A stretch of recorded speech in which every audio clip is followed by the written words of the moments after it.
It's the Odd Drunk Podcast, a very strange podcast. The drunkest show in the world. It's Jackson and Colton talking out of their ass. We don't care as long as drinks are poured. Sometimes we have our friends here. We will talk about anything. We don't care as long as we have beer. And if you let that whiskey ring. The Odd Drunk Podcast. I could pull up some stats real. Anyways, welcome back to the Odd Drunk Podcast.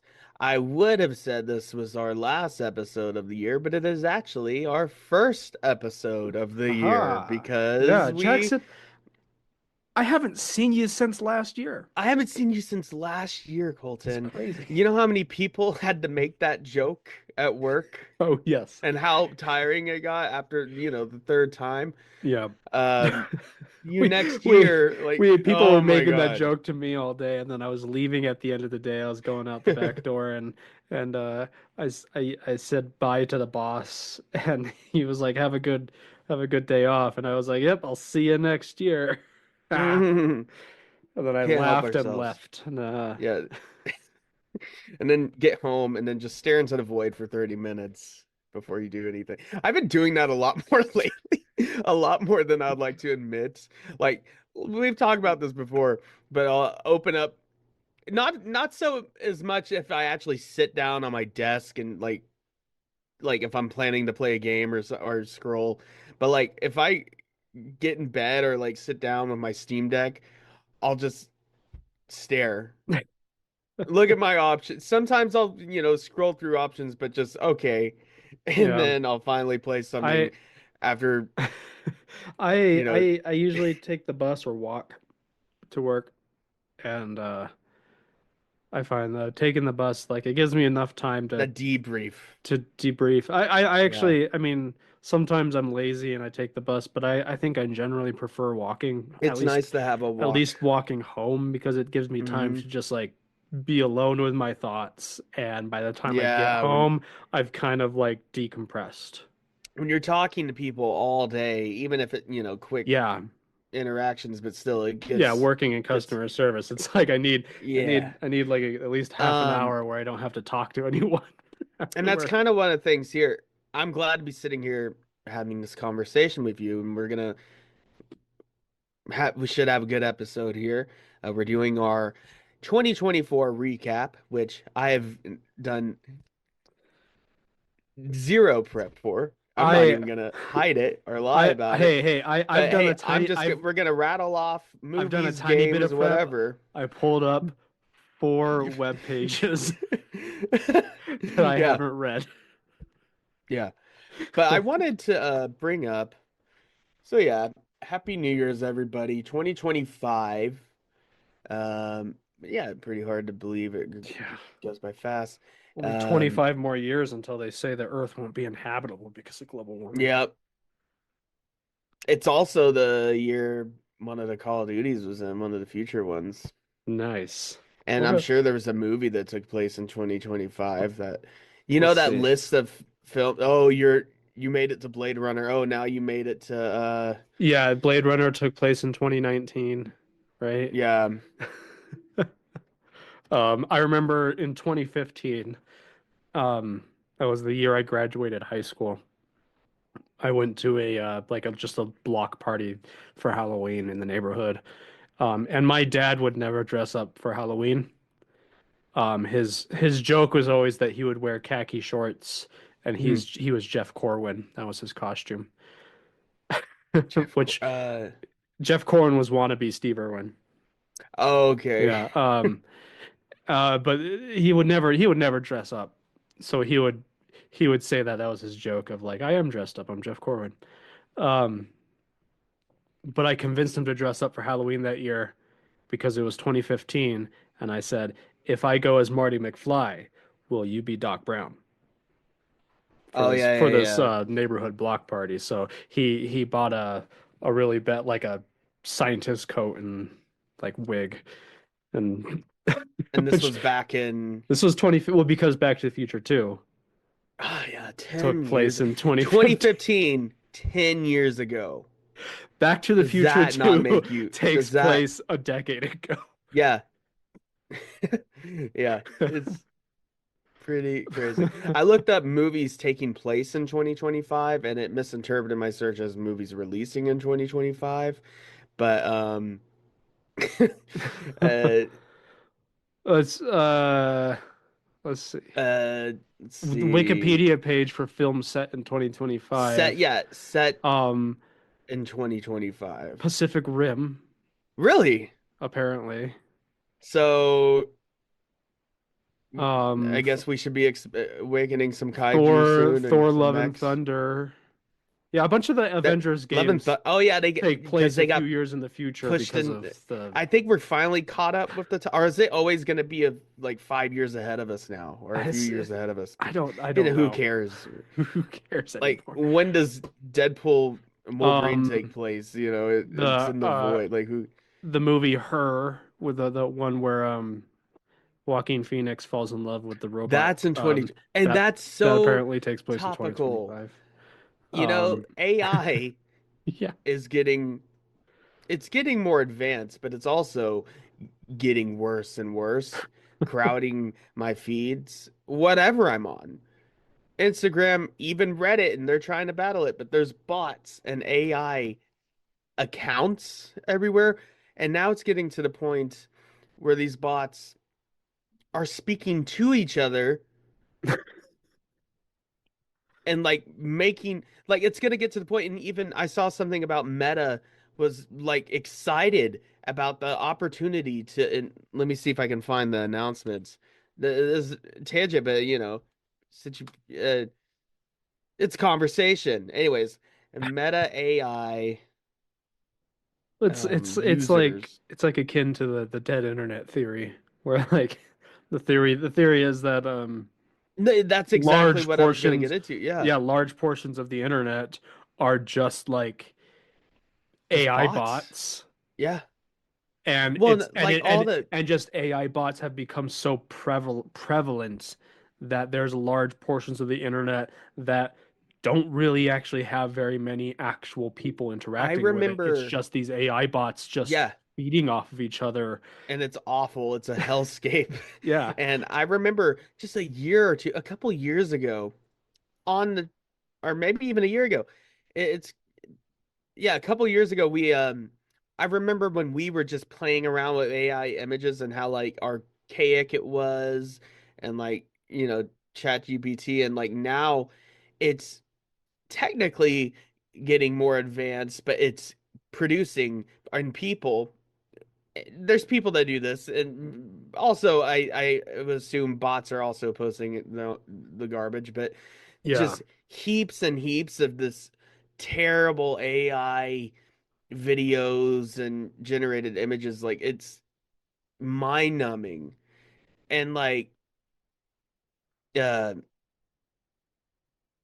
like, you ever see the ones of like, oh, different characters combined, and it's like always the same music, and it's like it Yeah. and it's just Yeah. garbage. Just I hate all this AI slop. like I don't And I'm not gonna be one of well, those people that's just like AI is awful across the board. No, there are practical things that it can be used for ethically, right? mm, But I'm sick of, I mean, not even getting into all like the potential unethical stuff that it could be used for and is being used for, but also I'm just sick of half of my TikTok feed being AI videos. mhm. I'm like, Yeah, I don't want that. it's infiltrates your feed, because you click on one, then it's gonna keep feeding you that. And Yeah. oh yeah, here's one day ago. Um, here's from the New York Magazine, not New York Times, but Meta. Um, Meta wants more AI bots on Facebook and Instagram. Meta says that Jeez. AI bots will become an important part of Instagram and Facebook, posting alongside real people. They're excited about this. Why?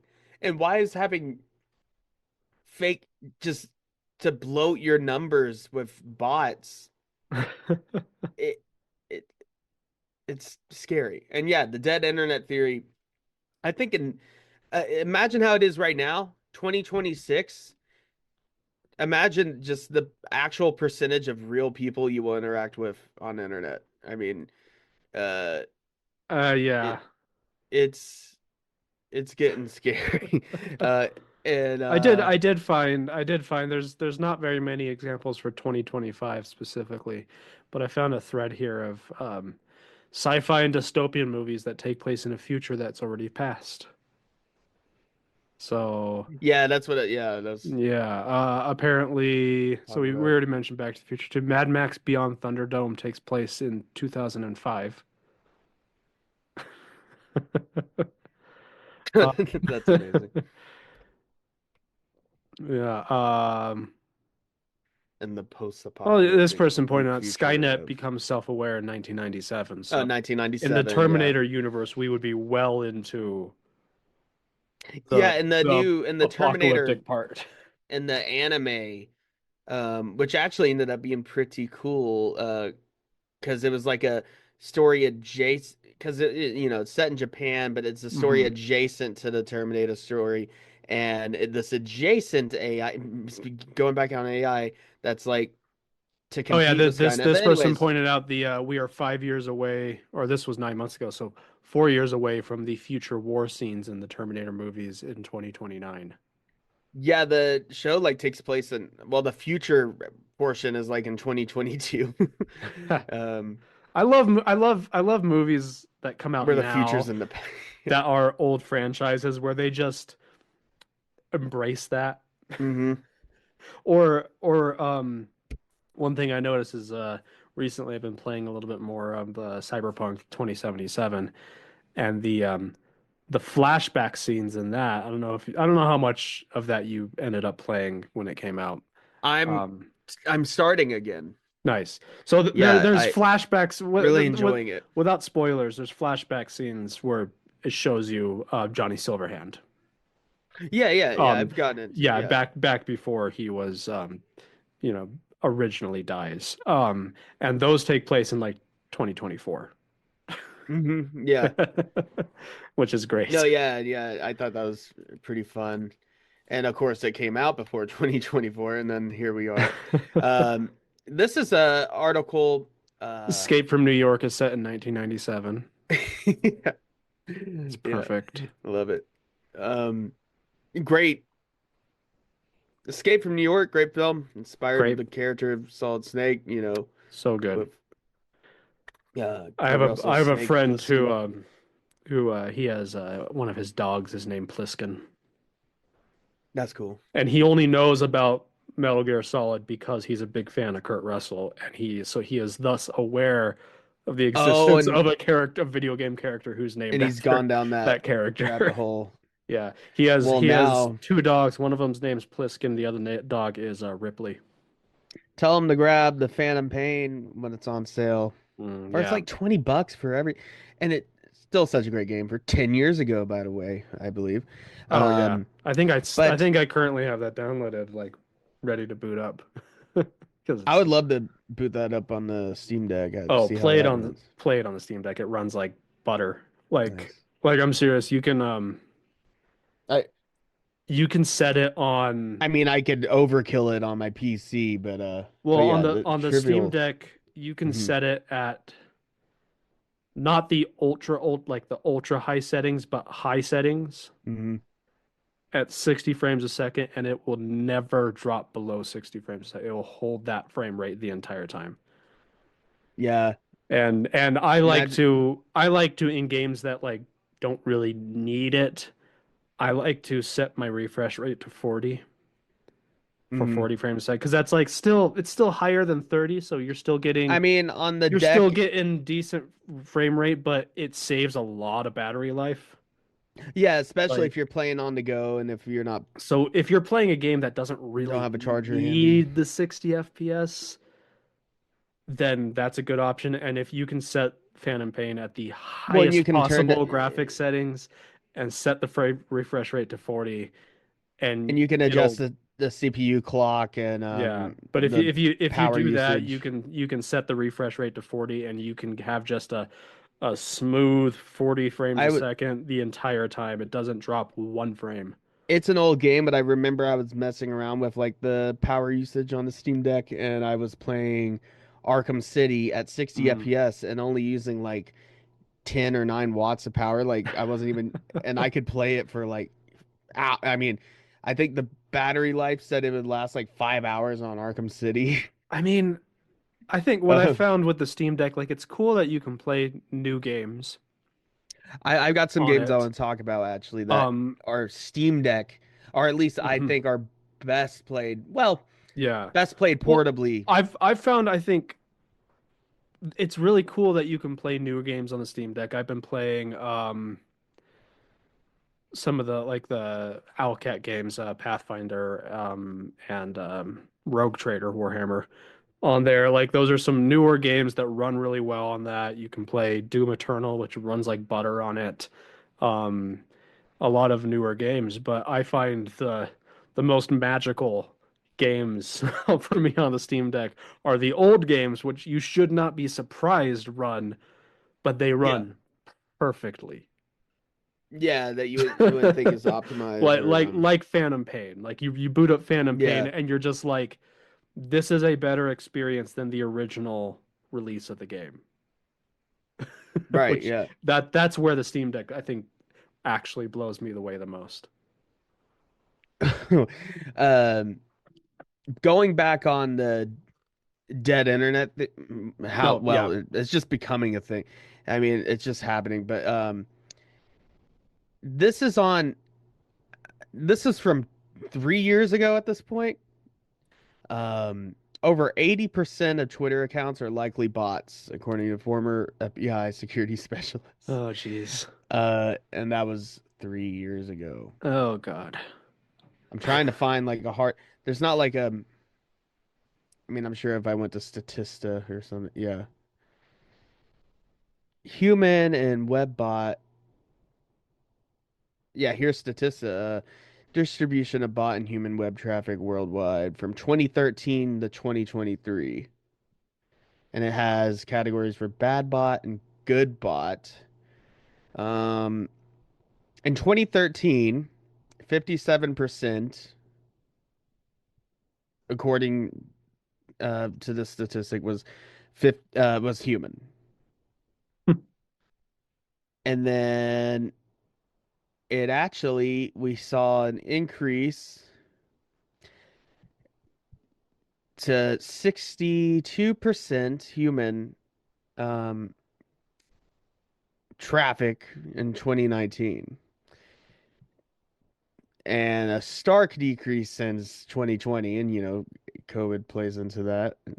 But in 2023, so this is still old, old news here, but in 2023, it is now 50% human. Um, so I mean, it goes up and down, but yeah, it's just scary, and it's gonna get to the point where it's just gonna be, well, it's already becoming a hellscape online I everywhere mean, you go, but it's a little depressing, but on the other hand, I'm just like, I don't know what else I would expect, and right, it's not like I trust a stranger on the internet any more than I would trust a no, bot on the internet. So it's like, it. I'm not the type of person who goes and has conversations with strangers online very often. Like, at most, hmm maybe a couple comments back and forth on a Reddit thread, at most. yeah, and So it's like if it's mostly bots, it's like it doesn't really affect me that much because I'm not or just on Discord or so, yeah, like I'm in a not closed. trusting people on the internet anyway. Like Mm, you trust anyone. Um. Anyways, let's get into the actual episode here. So to celebrate the new year, we're gonna look back as we've done before. We're gonna look back on 2024. Well, we haven't done that before. We're doing it now. Um, yep. um, I mentioned one of the new games I actually started playing on the Steam Deck itself. Hmm. Uh, that was kind of a well, I believe it was nominated for multiple like art. I think it won an art direction, but Nine Souls. Oh yeah, yeah. It's a really well done. I mean, just to call it a Metroidvania would be selling it short. It's a extremely well done. It's not just a Souls like, it's a Sekiro like with the parry Hmm. mechanics and like grappling around, jumping around, and like on the surface, it's like this fun, artsy, indie game, but it's deep. It's deep combat, and like I've barely gotten started, but I've really been enjoying that. Yeah. Um, Another little honorable mention, well, not even honorable mention, and this is an old game, but I've also been playing the sequel. It's it's still early access, but Hades. I've Oh. gone and on about Hades before, but I didn't want to mention again. And Hades 2 Hmm. is still in early access. I mean, you can buy it, but they're still, you know, developing and adding new content for the game. Which is I think is kind of cool to have. I think some early access games can be a lot of fun because you get to see the game grow and change as you play, and kind of make the way to the finished product. But yeah, Yeah. Hades 2 is a blast. Great action roguelike experience, and just the art design, the soundtrack, it's just such a good sit down on the Steam Deck before Yeah. bed, get some Hades in, I see how I've far you can been make it, I've been a lot more I've made it all the way up to Elysium.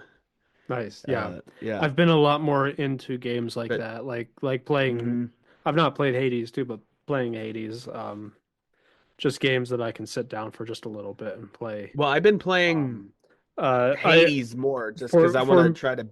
for me, like kind of survival games do that a lot for me. A game I've been playing a Yeah. bit of, which it didn't come out this year, but it released on Steam this year, was Lord of the Rings: Return to Moria. I got Oh around to playing. yeah, It I was runs thinking about. it runs decently on the Steam Deck. I mean, it's not going to blow your mind or anything like that. Yeah, And the game itself is also not going to blow your mind. It's pretty typical what you'd expect out of a but survival it's action it's game. the Lord of the Rings set. You're in Moria. You're the Yeah, dwarves. it's fun. And it's just It's kind in of the universe, one of those games Middle where I Earth can sit setting. down and play for 20 minutes before bed and kind of just zone out. Yeah, it's a far cry from Lord of the Rings Gollum. Yeah. Game of the year. Oh yeah. Did that come out last year? Yeah. Yeah, Yeah, that was last year. yeah, that was something. But they're milking that IP. I love Lord of the Rings. Mm. Love, I'm getting through the audiobooks. I've read The Hobbit multiple times. I've been reading the Hmm. Silmarillion. Um, actually haven't read the entirety of Lord of the Rings, I'll just admit. Yeah, I always get like halfway through Fellowship and then, I get distracted and so I've gone through them before. I've been going through the audiobooks again. I just recently yeah, started. Andy Serkis is reading it to me Those are and he does all the fantastic. voices I including love Gollum's. I mean, he's so entertaining. I did pick up I think with down Andy I, Serkis doing the reading, it I'm gonna almost makes it feel like I'm gonna it's show like, you a little show and tell here. yeah. Because I picked it up at a thrift store. I do have all three books here. Um so and are books that clearly Oh, were those are the ones I had, yeah, like since I was a kid. The these are the ones movie, that were clearly printed when the movies were coming out. But yeah, I just love them because it's a Return of the King here, has a sexy picture of Aragorn on it, Aragorn, yeah, and then Two Towers has a sexy picture of Legolas, Legolas, and then and that's all he really does.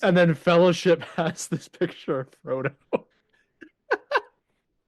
which Yeah, I think is so good.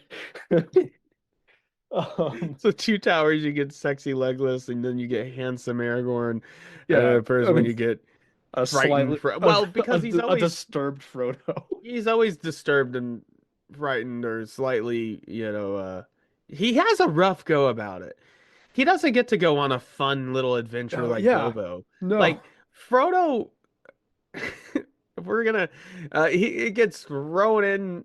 Well, it's like take this ring. Well, first it's just take the ring to Rivendell, and then they are all like, actually, no, you have to take it all to Mordor. You, Frodo, you're the only one Yeah. that can do it, and you don't have a choice. Suck it, suck it up. Isn't And it? I might be misremembering, but like the movies portray it as like he volunteers to do it, and in the books he kind of he's volunteers, voluntold. but he's also very much like encouraged to do it. Yeah. Well, Like because of the fate of the like world and like whatever. they don't directly say you have to do this, but they definitely peer pressure him into doing. Yeah. And it's like The Hobbit is it's just this fun little adventure where he gets to go with these funny little dwarfs on this little Yeah, adventure. shit gets And real towards the end with Smaug and yeah, everything, but but well, Bilbo, he gets knocked out during the Battle of the Five yeah, Armies. yeah, it's not like the movie where, and he's knocked out for the whole battle. and the Lord of the All you Rings hear is is them like tell about they tell Bilbo about the battle in the book, and the Lord of the Rings pretty is just much. like the story ends with him going to the Undying Lands, partly because he is so traumatized Well, and he's that he poisoned can, head to toe from the yeah, Morgul blade and from he's physically Shelob, poisoned, and he's traumatized, wounds will never. Yeah, and and and so he yeah, has to go to the Undying Lands if he's ever gonna have any peace. Like yeah. that He can't sucks. go back to living a normal life. Well, not because Tolkien having fought in World War I, Hmm. you know, and this is something that a lot of veterans experience or people that experience trauma, like after experiencing something like that, and then just going back to mundane life, like Yeah. you and your mates at the pub, just you see things, you've seen shit, and like things won't be. Anyways, such a tangent, but yeah, yeah, Frodo had a rough go, and He was not I having a think good time on that trip. oh, and also I love, and it's not even a theory because it's just true. Frodo never remembered Legolas's name. Well, and Legolas only spoke to him once, and my bow. That's Yeah. his only line he says to And Frodo. there's the theory that Frodo doesn't even know Legolas's He actual does. name. Well, in the film, the way he at the end of Return of the King, everything when he's in the bed and they all come to him and he's like Aragorn. He's like, oh, Well, Gimli. I And then he think looks at it's Legolas and he's just like, and he just smiles. hey. He's just like, hey, you, Um, you. I mean, I'd say it's probably not canon that he doesn't know his name because the idea is that the story of Lord of the Rings is the story that Well, I Frodo would wrote imagine that down. he maybe he asked Sam or uh yeah, asked Sam like who was the elf again? Yeah, or maybe he just made up a name. My bow. He was just like Legolas. That sounds like an elf name. And, and That's a whole Legolas's other and Legolas's name actually isn't Legolas. how honest of an author was Frodo or Bilbo? Well, Tolkien talks Well, I know about the that. appendices Well, and everything. Tolkien talks about that Yeah. because when he originally wrote The Hobbit, this is quite a tangent, Or how but that's great. I mean, okay. Well, when he originally wrote The Hobbit, he wrote The Hobbit and then he wrote The Lord of the where were they Rings. doing all their And fact checking? Where's their, well, the site it's so he Tolkien wrote The Hobbit and then The Lord of the Rings, and he didn't plan those out ahead of time. So no, he when he was writing slowly Lord did of the the Rings, world building and it developing lore. contradicted some stuff that was in The Hobbit, and Yeah, and he and went back. He and changed the way that he explained the this, whole riddle game with yeah. Smeagol was changed. Well, the way he explains Eh, this is that he goes, the original publication of The Hobbit is as Bilbo wrote it, but then he goes, but Bilbo is a fucking liar. when he and lied about the and ring. it goes, and Bilbo is a very unreliable narrator. And then when he Yeah. re-released The Hobbit with the edits, he goes, Hmm. now this is the Yeah. true version of the story without all those lies and that Bilbo told. Damn liar. Well, he was writing a children's book. Did Bilbo see it that way? I highly doubt that, but Yeah. in real life, it was a children's book. Then he had developed an entire mythology and lore out of. It's actually when you actually look into like the development of Lord of the Rings and Middle Earth, like Hmm. you have the first few like short stories with Tom Bombadil, you have The Hobbit, Hmm. and then he slowly just The developed it, the first thing he wrote was all the lore and the world building around it. poem of Beren and Luthien, I think. Yeah, and well, That didn't he make a scribble about concerning Hobbit? Anyways, yeah. tangent. Is it possible for us to go a Talk single about a 20-year-old. episode without We're going talking on a about movies tangent? that are 20 years old. I mean, who cares? They're great. And then books that are quite older than that. Uh, Yeah. when we're supposed to be doing the 2024 recap. Anyways, 2024. What even came out? There wasn't. Ah, No, there was good movies, and I saw some of them, War of the but Rohirrim it came did out. feel like kind of a. I haven't seen that yet. I haven't heard. I've heard it was I've okay. heard. Well, Um, it is I've heard. glorified fan fiction. I mean, because the Yeah, character like was mentioned once. yeah. I I mean, don't even think she had it. I heard it was okay. It's one of those things where like the actual lore on it Helm. is so little. Like there's so little of it. Yeah, it's Um, just that a it's just cool like a cool anime set and. um, I've heard it was decent. I heard it did flop, but it only had a budget of like $30 million. Mhm. Well, So it didn't have a whole lot of Well, the only marketing it really had was like, oh, you remember the Peter Jackson movies? Well, there's a anime that's set 200 years from movies, and is it an adaptation of anything directly? no. No, Just but you remember the movies, right? yeah, you're No, I'll well, get around. also like it only played at like some theaters. And so There it's such a there is niche thing. there You're is an you're unconfirmed rumor, but very likely that Warner Bros. Only made the movie to fulfill their to retain. contractual obligations to Oh, keep the copyright. Or the yeah, and movie the rights are the real. movie to the rights to make movies and stuff. Yeah, Yeah, because they. if you have I don't know what it's called, like the trademark rights or whatever it is Well, to that's why all the Sony extended adapt. Spider-Man movies exist, so they can Yeah. keep the rights Well, to yeah, make Spider-Man movies. because But if you they have the rights to something refuse. like that and you don't do anything with it, you will lose the rights to do something Hmm. with it. So they keep putting out So slop. yeah, because Speaking of which, we had a few of those this year. yeah. Kicking things off with Madam Web, which I watched the first 5 minutes of, and I'm like, for one, this looks like it was a student fan film, like the way it was shot. It's astounding, and the ADR and Hmm. the first 5 minutes, and then It's also just a weird two, idea for a movie. and also Like it would be a great idea for a commentary. So I was like, I'm not gonna watch it yet. yeah. We're gonna torture ourselves with that one at some point when it's relevant again, if it's ever relevant again. But uh, but yeah, Madam Web, which if we can pull. I watched Mr. Sunday Movies. They have their biggest box office flops Yeah. video. I watched some of that, but and I memorized the whole thing, of course. Yeah, oh, Joker. We'll get into that for a sec. But there were some bad movies this year. There was good movies, but I feel like there was and this also because just media in general, there was a lot of just corporate slop Yeah.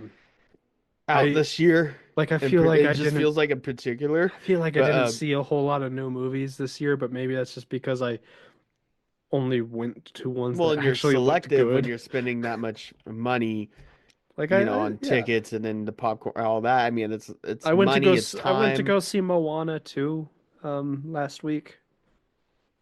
Oh, how was that? It was okay.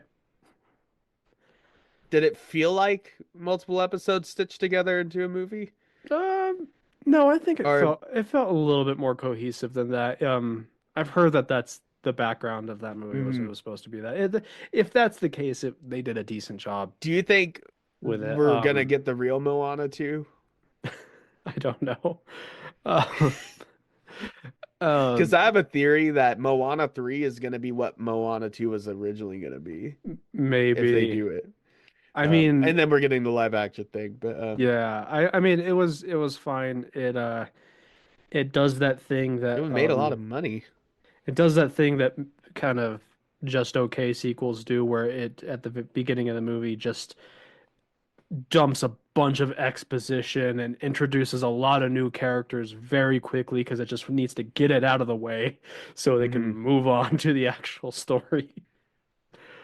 But Did it have once the movie gets going, it's did it decent. have any songs like as notable as like You're Welcome or like the I don't think Jermaine so. I Crab mean, song or the anything? songs weren't like terrible, but nothing stood out to me as super memorable. Mhm. That that's how I can't believe this also came out this year, but Kung Fu Panda 4. Oh yeah, yeah, yeah. I I saw that. Yeah. Yeah, I watched it on streaming and I was gonna go to the theaters for that. But but it was like, okay, yeah, this is fine. It was It's not anything remarkable. it was about And you as take good. away the extended cast because of budgetary Yeah. reasons.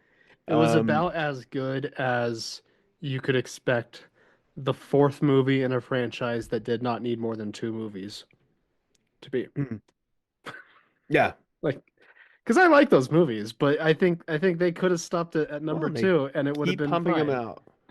They keep pumping them out. Like, I don't even think like the third or fourth one are bad. I just they could Do have you, stopped it at the do you want second to start one. off with the biggest the highest grossing movies, or do you want to start out with the flops? Start with the flops.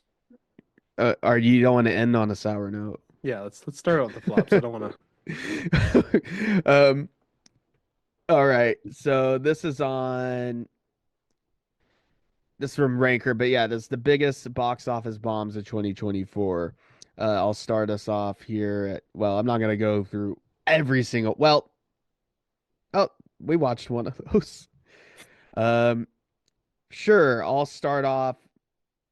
This came out. There's a few of these I'm like, this came out this year. Okay. For some reason it's 17. I guess there was 17 bad movies. Or not bad. A lot of these are actually good. Or some of these are actually good. Yeah, yeah, we're talking about bombs, But not this is strictly critical. box office. But Yeah, because you'll there's a you'll couple find movies that there's a couple that didn't do well, yeah, but critically, are actually good movies. But like Fall Guy, for instance. yeah, that didn't do I super thought well. I mean, I didn't think it reinvented the wheel or anything, but I think it's a cool, fun action comedy tribute to stuntmen, David Lynch. I think, yeah, and Ryan Gosling. I thought it was a fun ride. Anyways, starting out at number 17, this came out early last year, like in February, like in the graveyard of movie releases. If you release a movie, didn't Madam Web come out like in January or was it February? Something like that. It was pretty early in the year. Yeah. That doesn't always mean it's gonna be bad, but that just means they're not betting on it doing well. Yeah, I mean, Typically. sometimes there are Um, exceptions. Yeah, I mean, yeah, there's the a first Deadpool movie came out on Valentine's Day. yeah, I Oh. think Valentine's Day really I guess that's a correction. The new Brave New World Captain America is coming out then with Hmm. Red Hulk Harrison Ford, which um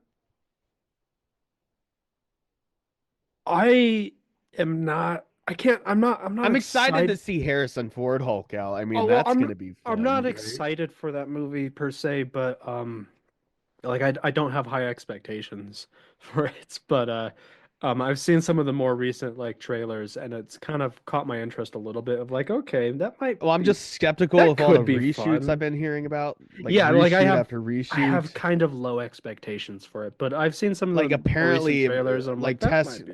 early test screenings, like it was really bad. But hey, we get to see Harrison Ford Hulk out, and I think they did a good job on like his likeness in the Hulk Mhm. form, which is fun. Yeah. So that would be fun. Anyways, starting off on the list here, the Ministry of Ungentlemanly Warfare, Mm. budget of 60 million, and this is just going off the opening weekend. This list I have here. But that gives you a good idea. But a budget of 60 million. It had an opening weekend of 8.9 million. Mm. You know, it's the Guy Ritchie, Henry Cavill. It's about uh is it about Ian or no, it's what It's inspired it's about one of the people who may have been an inspiration for James Bond. inspiration for James Bond. I say that Yeah. because the movie and the marketing will claim it's the real story that inspired Ian Fleming. Mm. Ian Fleming has never credited never credited any specific person or story as being the inspiration for James Bond. And there's a bunch of different people that he knew that may have been a all contributed towards that inspiration. Yeah. But the movie well yeah, James anyways, I don't want to go on the chance here, but yeah, the movie. What I remember with the release, I'm like, I like Guy Ritchie, Guy Ritchie stuff. Hmm. You know, he can make fun, frenetic action movies. Have they been a lot of hits recently? Not. I don't know. It was a straight to streaming movie that I haven't. Well, not in my mind. It was okay. I'll catch it on streaming, and I still haven't seen it yet. Yeah. But you know, maybe on a board week, and I I don't know. mean, I mean that Um, movie, I've not heard it's bad, no, but yeah, it no, this is came in, going off. I feel like it came and went Purely with going off of no box office fanfare. here. Like I I I guess I wasn't could. aware of that movie until after it was already came and went. Like Right. I could have got more of this prepared. Uh, but that's fine. We're having fun here, right? Of 20. I guess I'll also get the tomato or the rankings, the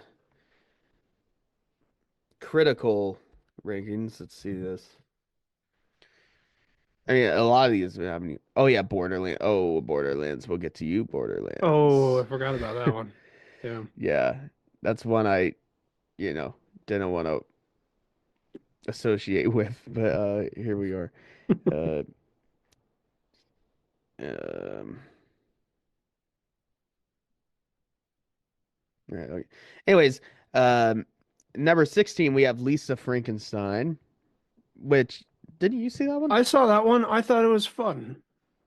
I mean, it's not like gonna blow your mind, Oh, directed by but it's Zelda. Oh, that's Robin it's Williams' daughter. it's a fun little quirky movie. It's about a girl in the 80s who is like goth and all romantic about this, you know, guy from the 1800s, and she accidentally brings him to life. Um, and then they start murdering Is people she to Does she have direct relation to like Victor Frankenstein? no, no.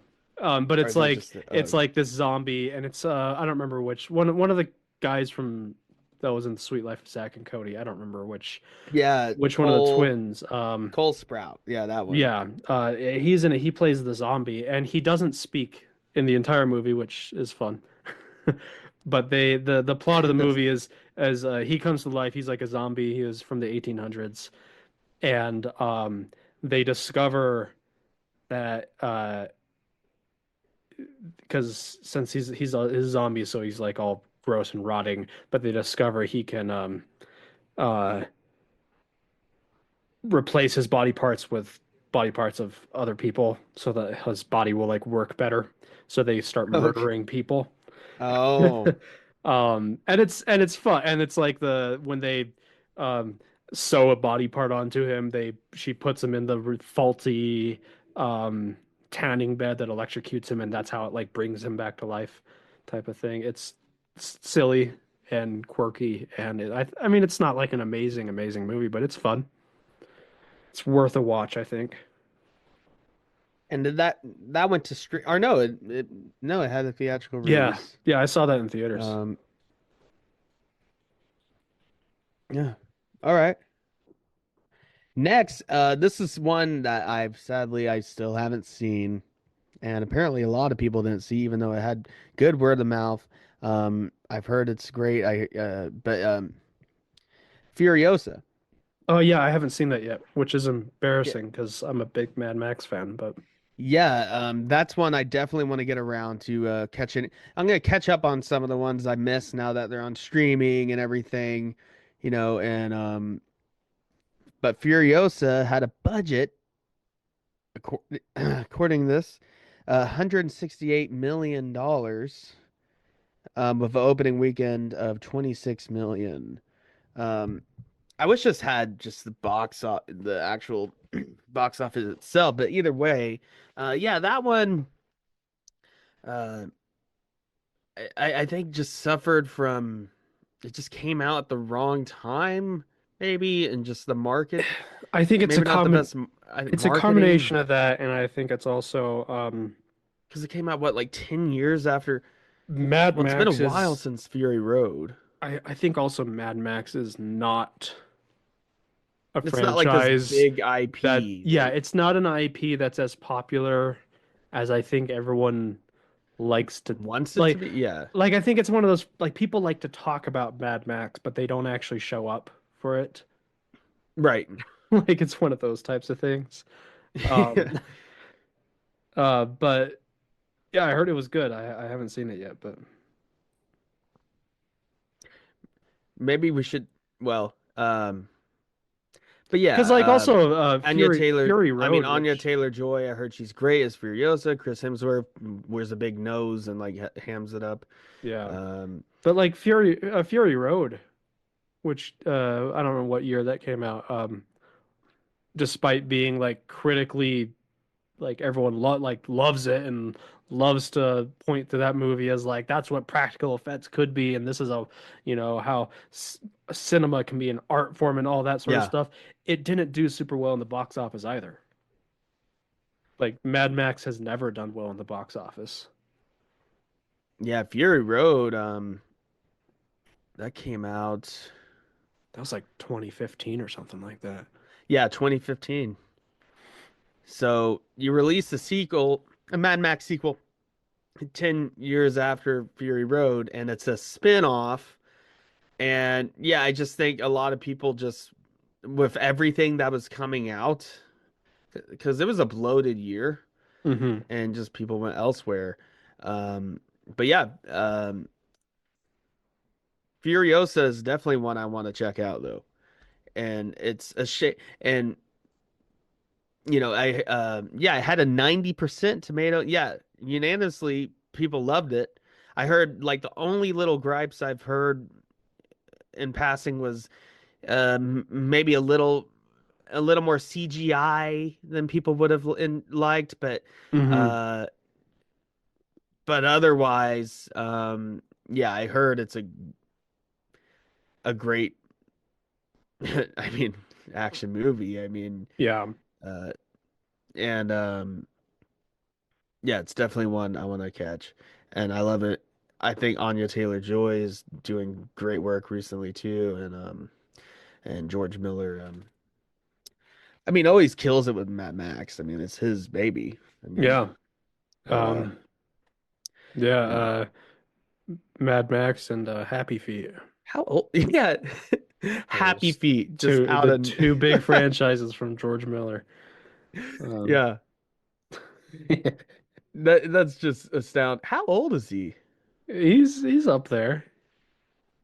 He's got gray hair, I think. There's a lot of old directors that are still making things and trying to be relevant.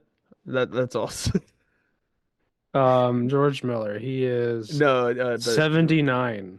yeah, he's not. He's actually on the younger side of things. Uh, but like, well, we'll get to Gladiator 2, Ridley Scott, and then Hmm. one that I heard was a big wet fart was Megalopolis, Oh, Francis Ford Coppola. Which why do that that's to your career? just You know, like I know it was like what's his really pipe funny about dream.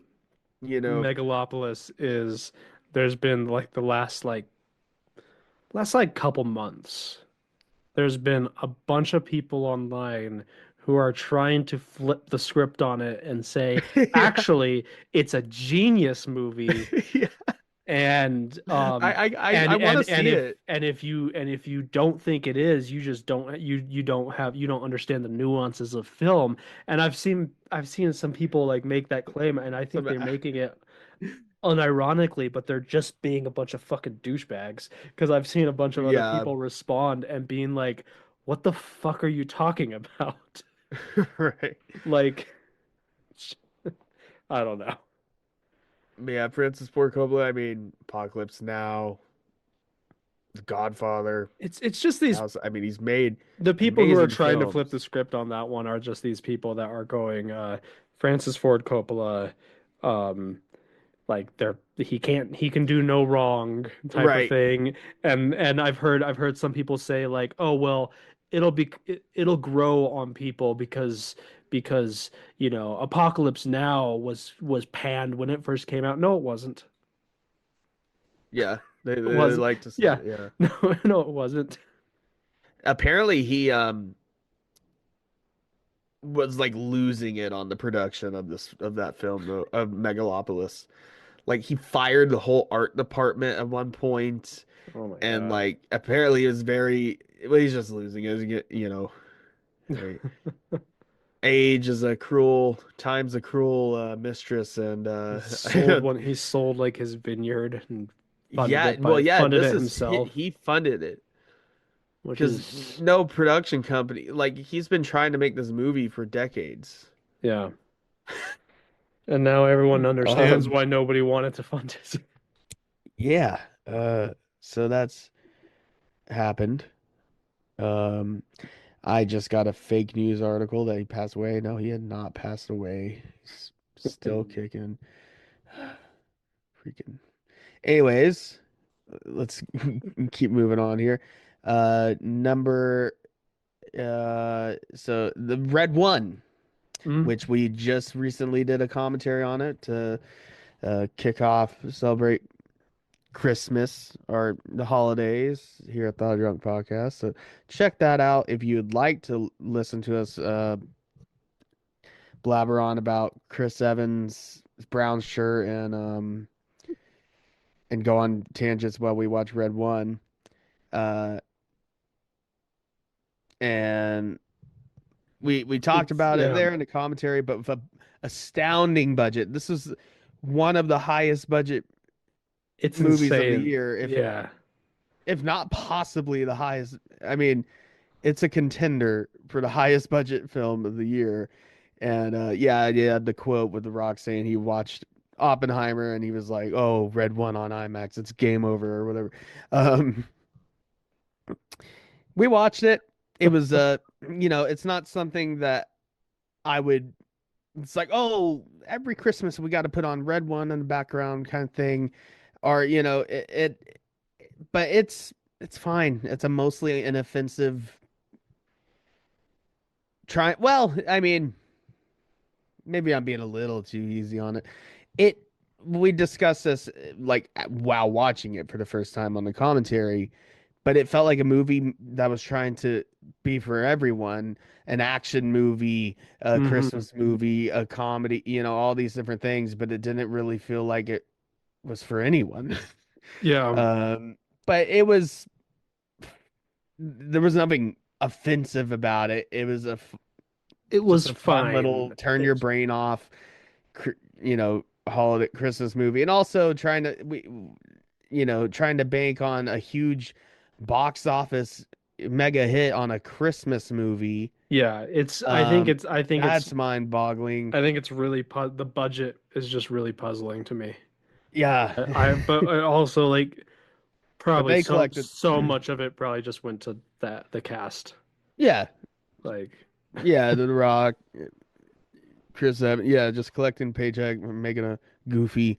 J.K. Simmons as Santa, which that was fun. I mean, he didn't get to do a lot, and that was like one of my gripes. yeah. You get to see I mean, I him do a didn't hate lot. it. It was fine. It's just It's fine. It exists. it's just why though? Why was Yeah, this being made? but Who greenlit this? yeah, but yeah, it had an opening weekend of 32 million.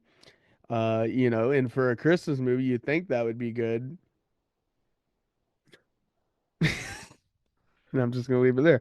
Yeah. Um, but it quickly picked up on streaming, and it actually became Mhm. Amazon produced it and everything, and it went to Prime, and it picked up there, and that's where we watched it. Well, what's funny is also over the last week or so, I've heard a few people at work mention it and say like, "Yeah, I want to watch that movie. I want to check that out."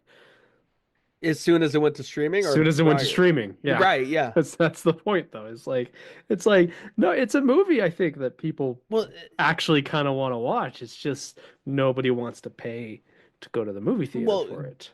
yeah, pay and go take your time and drive down the movie theater to see Red One and spend all that money when you could be seeing any other movies or just not going to the movies. I mean, you have that as option as well. Yeah. Next, we have another one that released recently, and Sony. I'm gonna be mentioning them a few times. Uh, I remember Craven the Hunter, Hmm. and yeah, I heard it's not quite Madam Web bad, But it did worse than Madam Web though. but it did worse. Yeah. Uh, Because and at least Madam Web, I think a lot of people expected meme. Madam Web What it was, to be bad, but there were some people out there who were kind of like, no, I'm gonna give it the benefit of the doubt and actually give it a shot. yeah, and I want to see. And I think that burnt everyone out. And when Craven came out, everyone was like, no, I'm not. You fool me once, Well, Sony. but fool me three times because they had three Spider-Man expanded universe movies Mm, this year. yeah. And yeah, Craven I heard is to some actually worse than Madam Web because it's not quite as like laughable, like It's not a meme movie. It's just it's not like so bad it's good, it's just yeah. bad. I Like heard I heard there's like some decent action sequences and like they bring the Rhino in there, but like it's mhm. just incoherent and just like in making Craven, they don't just I are heard taking all these villains and like, oh, they just make him an anti-hero and like, yeah, you're pretty much just making them into heroes. You're trying to make it into more what it is, or like, and not yeah. involving. It actually has nothing to do with involving Spider-Man, but it's like you with a character like Craven you could really do a badass like Craven the Last Hunt movie, make it, serious and real. Yeah. Like I would love to see the next Spider-Man movie be something that's not just more grounded, but a little bit more, I don't know. Well, I guess what I'm trying to say is just make a good movie with a cool story. I mean, you have, you know, well, at least the Spider-Man related comics to pull from Sony, right? For Yeah. your scripts. You could have just done a Kraven the Last Hunt, but no, you're not gonna do that. But You're no. gonna give him magical Kraven powers and I've heard Aaron Taylor Russell Johnson Crowe's is dad. about as good as What's he possibly could have been. yeah. Like, you know, Anyways, with a budget of 110 million, it had an opening weekend of 11 million, and it didn't get better. It didn't have a $11 million they opening were weekend is pretty 11 freaking bad. cravillion dollars. People were anyways, next the Killer's Game. There's a picture of Dave Bautista with a assault rifle. I've not I'd heard of that never one. heard of this movie. Yeah. Budget of 30 million. Apparently, a lot of people in it. 'Cause a budget of 30 million, that's a small, tiny budget for like an action movie or whatever. Yeah. I guess I can look it up real quick. Damn it. Making me making me do more. The Killer's Game. Action comedy. Okay.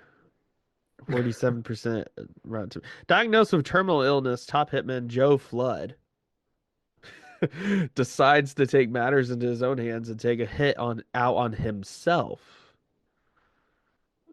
Okay, that's I mean, Dave Bautista. I mean, Clementine is in it. A little Guardians reunion. But yeah, that release September. So not that long ago, really. I mean, this in scope of movie releases, released in September. I did not hear about it, did not know about it. And there you go. Um, had opening weekend of 2.6 million. So, oops. Here's one. Argyle. This came Oh, out earlier yeah. in the year, like around March or so. Um, Yeah. again, I guess I can look it up. It It's came out it's February, Matthew February Vaughn, 2nd. right, who did the Kingsman movies. Yeah, and it's kind of in the Kingsman universe, It's I think, not, it's based on a book. but it's Kingsman adjacent. Yeah, it's based on a book, and Well, I heard, the idea is that it's a spy novelist who discovers that the characters that she's been writing mm, about are actually real people and real spies, and she gets caught up in like in this spy thriller adventure. yeah. I mean, it wasn't something I was like, oh, that looks bad or like uninteresting, but it was just like, okay, streaming. It was another one of those, oh, catching on streaming. Yeah. Uh, but and yeah, Bryce Dallas Howard, um, she's good, and but yeah, I ended up getting a 30. And Henry Cavill, he has numerous strange haircuts in it, which I guess that's fun. Um, uh, but yeah, Sam Rockwell, yeah, he's fun. He can be fun. When, I like Sam yeah, Rockwell. yeah. I think he's fun. Um, but it's divided. The critics gave it 33% and audience 71%. But that wasn't enough to push it over because it had made a budget of reportedly 200 million. Another big how and why for that kind of movie. Anyways, opening weekend of 17.4 million. Next one we have here. I'm gonna start getting just skip through these because a lot I don't even know. Her, you might know him, but Horizon: An American Saga, Chapter One, which is Kevin Costner's. He quit Yellowstone basically and used Yellowstone money, and they wrote his character off. I think he died in the show. I don't know. I'm a couple seasons behind. To be honest, I'm not planning on trying to catch up on it. I think Yellowstone's a little overrated, but anyways, he left the show early, and he was the central character in that show, and like they had huge rewrites and changed plot, but he left the show early for that to make his dream Western movie, or not one movie, chapter one of like four or five, Yeah. apparently, and uh. We did try watching some of it. Um, the first chapter a budget of 100 million, and yeah, directed by Kevin Costner, starring Kevin Costner, Sam Worthington, which he hasn't been anything in a long time. Um, oh, I guess he was in Avatar too, but just a voice, Yeah, he's not in a lot of mocap. stuff But like these days. he was, yeah, because he was blue in that movie. There There's were some there was like a flashback, few but years where he was in a lot of stuff. yeah, he was like the I big rewatched new guy, right? Clash of the Titans recently. Yeah. He was in that. That movie's okay. Yeah, it's fun. But yeah, Horizon. The idea was like, yeah, it was gonna be multiple chapters, like, and then we're gonna release the second one, but on $100 million budget, which is a lot of Kevin Costner's own money. Oh.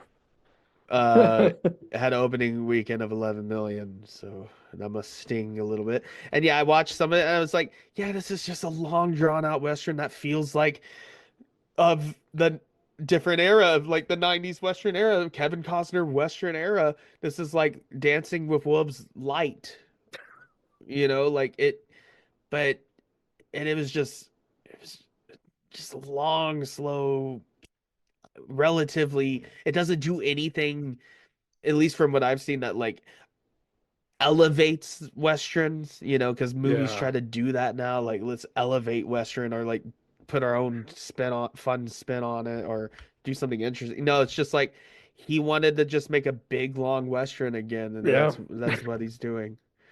But it's not like bad, but it's also not He's he- uh he's just like you remember the days when everyone was really sick of westerns because they were all exactly the same and really kind of boring.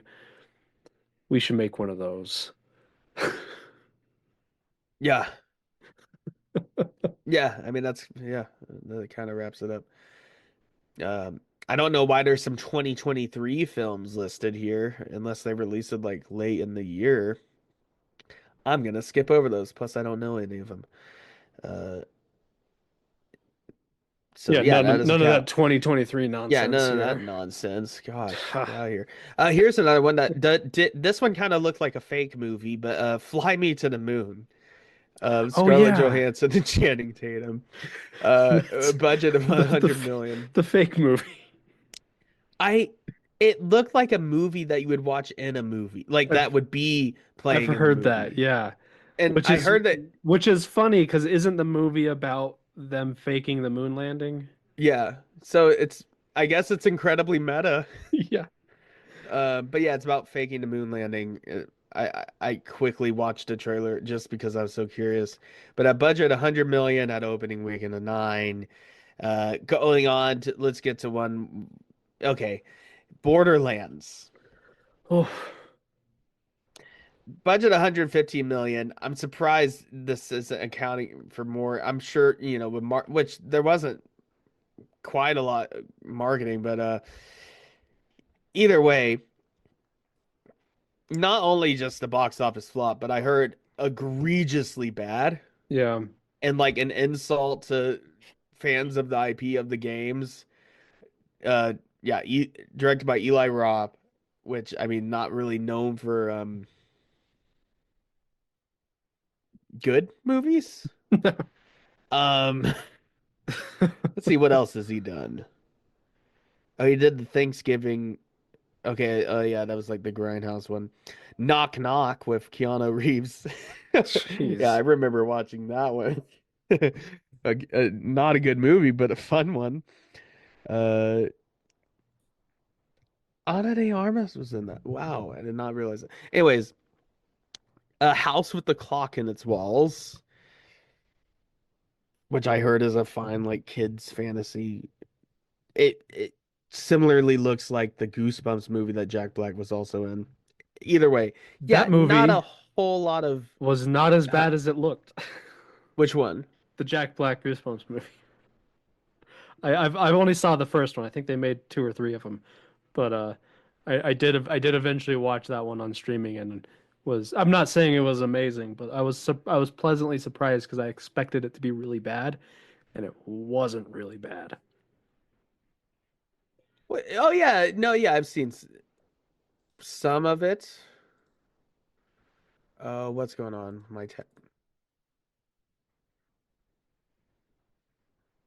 Hmm? I just my tabs weren't working for a second there. Um, but yeah, Borderlands, Kate Blanchett, uh, Jack Black. I don't know who Kate Blanchett, Jack Black, Kevin Hart, Hmm. uh, Jamie Lee Curtis. For some Yeah. reason, and like nothing against her, but like apparently well, and you can even tell they're all way too old for the characters they're playing, which is also kind of a weird thing. I heard Which, one you know, person say they said that it's that's fine. the first time they've ever seen a movie where they felt like Kate Blanchett was phoning in the performance. Yeah. Because I'm not saying Kate Blanchett has a perfect track record with good movies. I mean, she has a pretty good record, but she's been in some not as good movies, Yeah, I but mean, she never phones in her performance though. And apparently it felt like she did in this. it felt, I guess a recent movie I've seen with her that felt a little, less than her usual performance was like the new Oceans. Oh yeah. She was fun in that though. She was fun in Ocean's that. 8. Ocean's 8, which it was actually pretty cool. It's about all their wives and everything. Yeah. Uh, but um Sandra Bullock's in it and everything. But yeah, Borderlands. His thing might with the actual game Borderlands. I had friends that were super into it, and I got into it for a little while, but then I could I don't never know. get It just into kind it. of, well, yeah, I it's the tried. looter shooter experience, and it tried, it's kind of There's an RPG, kind of. a few games out there that I'm like, But I was the Fallout guy. I yeah, mean, well there's a few game franchises out there I that was I'm like, this like just feels like I've a dumbed down version of that. But even though I, Fallout's there's feeling that way a few now. game franchises out there that I'm like I've tried and I understand why people like Yeah, them, but I just Far Cry is one of those. I've never been able to get very far into a Far Cry game without kind of getting bored of it. the And only I one I and I get why people like it, but the only one I played through was Far Cry 4 yeah. Well, when you're in like Tibet and everything. I've I tried thought Far that Cry was 2 and I've tried Far Cry a good 4. improvement. Um and I've heard those are two of the better games in the franchise. 2, 3, and 4 Three is yeah, are apparently the three is best ones of the always. franchise. I've tried 2 and I tried 4. And I don't know. I don't think they're like It's just bad a scratch games. that It's itch, yeah. just doesn't do it for me. Yeah. Well, they do fall in that UB slop, copy paste, release similar same game again and again and Yeah. again. Which Ubisoft, that's a whole other topic we could talk to. Oh, yeah. But just been imploding. Um, but yeah, Borderlands. I mean, I appreciate like the costuming and everything. Like I heard they do like attempt to get the art style right, kind of. But otherwise, um, every review I've seen is just really bad. Yeah, and it feels like everyone's phoning in it. And I heard Jack Black actually gives one of the best performances in the movie. Um, and he plays the robot. Jack Black is What's that? funny because like He's in like every movie. yeah, In like every video game movie and like every he just just like weird he's in movie. he's just seems to be in everything and he seems to these days have a really bad track record on movies, but he's always fun though. Anyway, Well, and he's been in a like lot of good movies. But yeah, and he's always fun in them though. Like you yeah, can't, and he's the left it open. Minecraft movie that's coming out. It's like that. I don't think that looks good, but I mean, I bet Jack Black's gonna be fun. I guess. Yeah. Well, the recent trailer actually made it look a little bit more promising because the first one literally just looked like an AI generated like upscaled Minecraft Oh yeah. textures, and then like it and all green screen or on the volume. But then the second trailer actually showed sets. Yeah, we'll see on that one. Well, I'm I'm still not. very. I mean, I was about to say I'm very weary on it. I- I'm I'm not not gonna. clinching in Yeah, anticipation, but I was about to say I'm weary on it, but no, I'm not weary on it because I'm not exactly stoked for a Minecraft movie in the first place. But I'm very skeptical of it. I'm. I saw like a 9-year-old wearing or maybe possibly younger, wearing a Minecraft alpha shirt. Like, oh, I was one of the first. No, you weren't. You weren't even a thought. When Minecraft Minecraft when the Alpha first was beta was 2010. It's 15 well, years even before, ago. yeah, you weren't even a thought. You weren't even swimming in. I don't want to be one of those guys, Jackson, but Yeah. I've been playing Minecraft since before hunger was a thing in the game. So What about if before like any mob like before what was the first mob? I don't Was know. that the zombie? Or no, it was I don't know. gotta I know apparently the creeper started as some sort of like glitch and Well, then yeah, it was supposed to be the but pig. yeah. And then it was like flipped over like the model Yeah. and yeah, it's actually just like a turned over pig model Yeah. retexture. Yeah. Why I still remember that fact and why I I think it's it's been a because long time since I'm gonna play Minecraft again, but it's so different now. Like I might load up just an older beta, just something with less nonsense, and just play a peaceful, you know, just a regular old game of Minecraft. Like no crazy skins and coins and all that nonsense. I just want uh to. yeah. Play the if you're gonna play the Java version on PC because that Mhm. doesn't have the marketplace or whatever they call it, where they have all the different like coins and stuff you can purchase. It's just you just hit play. The first Minecraft. Well, okay, yeah, Steve was the first mob. Yeah, the player Yeah, character. that I doesn't mean, count. Yeah. the pig was the very first mob. Nice. And this is from a Minecraft forum in 2011, so I trust them. I don't know why I pull up one of the oldest Just Minecraft forums, but you're just like that sounds that sounds right. reputable. But yeah, Borderlands sucked. I don't want to waste more time talking about it. You can watch other reviews or watch a movie for yourself if you want to see why.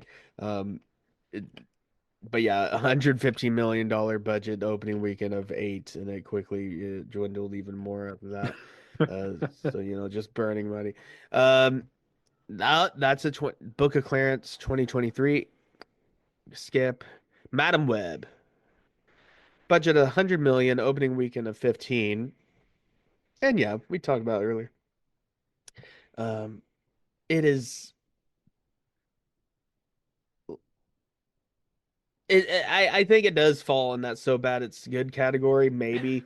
Um, well, no, not so bad it's good, but so bad it's like funny bad. Like, the dry performance. Dakota Johnson's just very dry performance in general, and I heard like she did not care at all in this movie or any of Yeah. Sydney Sweeney. She used it as leverage to make a good movie. I forget what the movie was, but I heard somewhere that she actually used it as like leverage to get another movie Oh, really? produced. Huh. Um, but oh yeah, and they show up in their costumes like two times in the film, and just to murder one man in his apartment. Like it's like if they made a Spider-Man movie where Spider-Man gathers a or a team of other Spider-Man or Spider-based heroes to go just murder Doctor Octopus in his apartment, or just and that's what they do in the movie, and that's why the bad guy in the movie, who's this character from the Spider-Verse thing that, and apparently a French actor and like the English ADR like through most of the movie and like doesn't match it. Anyways, but apparently he sees the future. One of his spider-related powers that he got when his her mom was doing research on Amazon before she died, was he could see the future. Or no, Madam Web could see the future, but he could Yeah. also see the future because the web connection, the spider web bullshit. But he saw the future of five spider women murdering him in his apartment. I mean, just no. I mean, how is that a Spider-Man type story? I know it's not Spider-Man directly, but it's like you kind of end up rooting for him, but yeah, So, then he turns into evil Spider-Man. so, so But you're telling me that so it's the movie is that's about the plot, and then he the movie is becomes evil about a Spider-Man, but he doesn't have web swinging. He has jumpy climb powers. He so, only has that. so you're telling me And the movie is about a man who can see the future through spider related shenanigans. yeah, And he spider-related sees it and shenanigans. he has a vision where five women murder him in his Yeah. apartment, and then five women murder him in his apartment.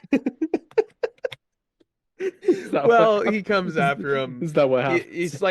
he's like unbranded Spider-Man with a knife, coming after him for some of the Spider-Man with film. a knife. And yeah, and Madam Web ends up getting her jacket and like sits and weeks at the camera, sits in the chair. I can't wait to watch it just for Just shits and Sony's giggles. version But of it's the Joker with a knowing, gun. yeah, yeah, off-branded Spider-Man with a knife. Even though they have, again, you're making all these weird niche Spider-Man related spin-off movies. But you have it right there. You have the character. You're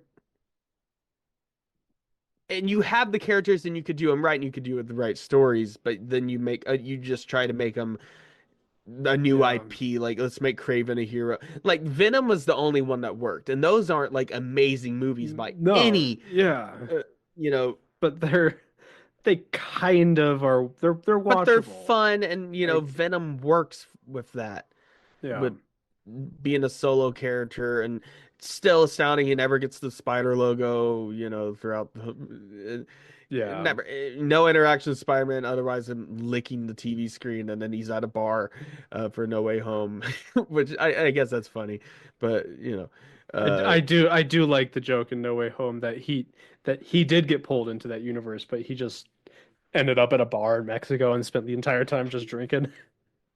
but now I could see this as an excuse from Sony that they're not going to make any other like, well, and they shouldn't, but do any other like different kinds of characters. They're like, oh, people only care about uh you know Spider, the big IPs, that I think all the studio heads are gonna get that idea, Yeah. make less different, interesting stories. But it's like you could make a Madam Web movie, go for it, do it, make it a good, actually care about it. Yeah. Although I will say Madam Web is a weird choice to make a solo Yeah, movie about. Like and also out make it a of all solo of the movie, Spider-Man side characters, a solo movie about Madam Web, but it's it's a not weird even the one. proper version of her. Well, It's a prequel version of her, and because Madam Web's a old lady in like a multiversal timeshare that yeah, observes all the Spider-Man she's a stuff. really And weird character. Well, here's my thought is but then they make a movie where it's nothing like that, and then she finally they always finally get their costume or their ability or whatever, like at the end of the movie, and they fight a yeah. guy with the same abilities. Well, And also it's like just they have this movie that has Spider-Woman yeah, the Julia Carpenter. I in think that it. Sweeney's the Julia Carpenter version, with the Why like the but black suit look and why not just do that. a Spider-Woman movie? I heard that was in the works, and then they ended up doing Like this because they saw why? because Spider-Man, the different Spider-Man, they were like, oh, that did good in No Way Home, having different Spider-Man run about.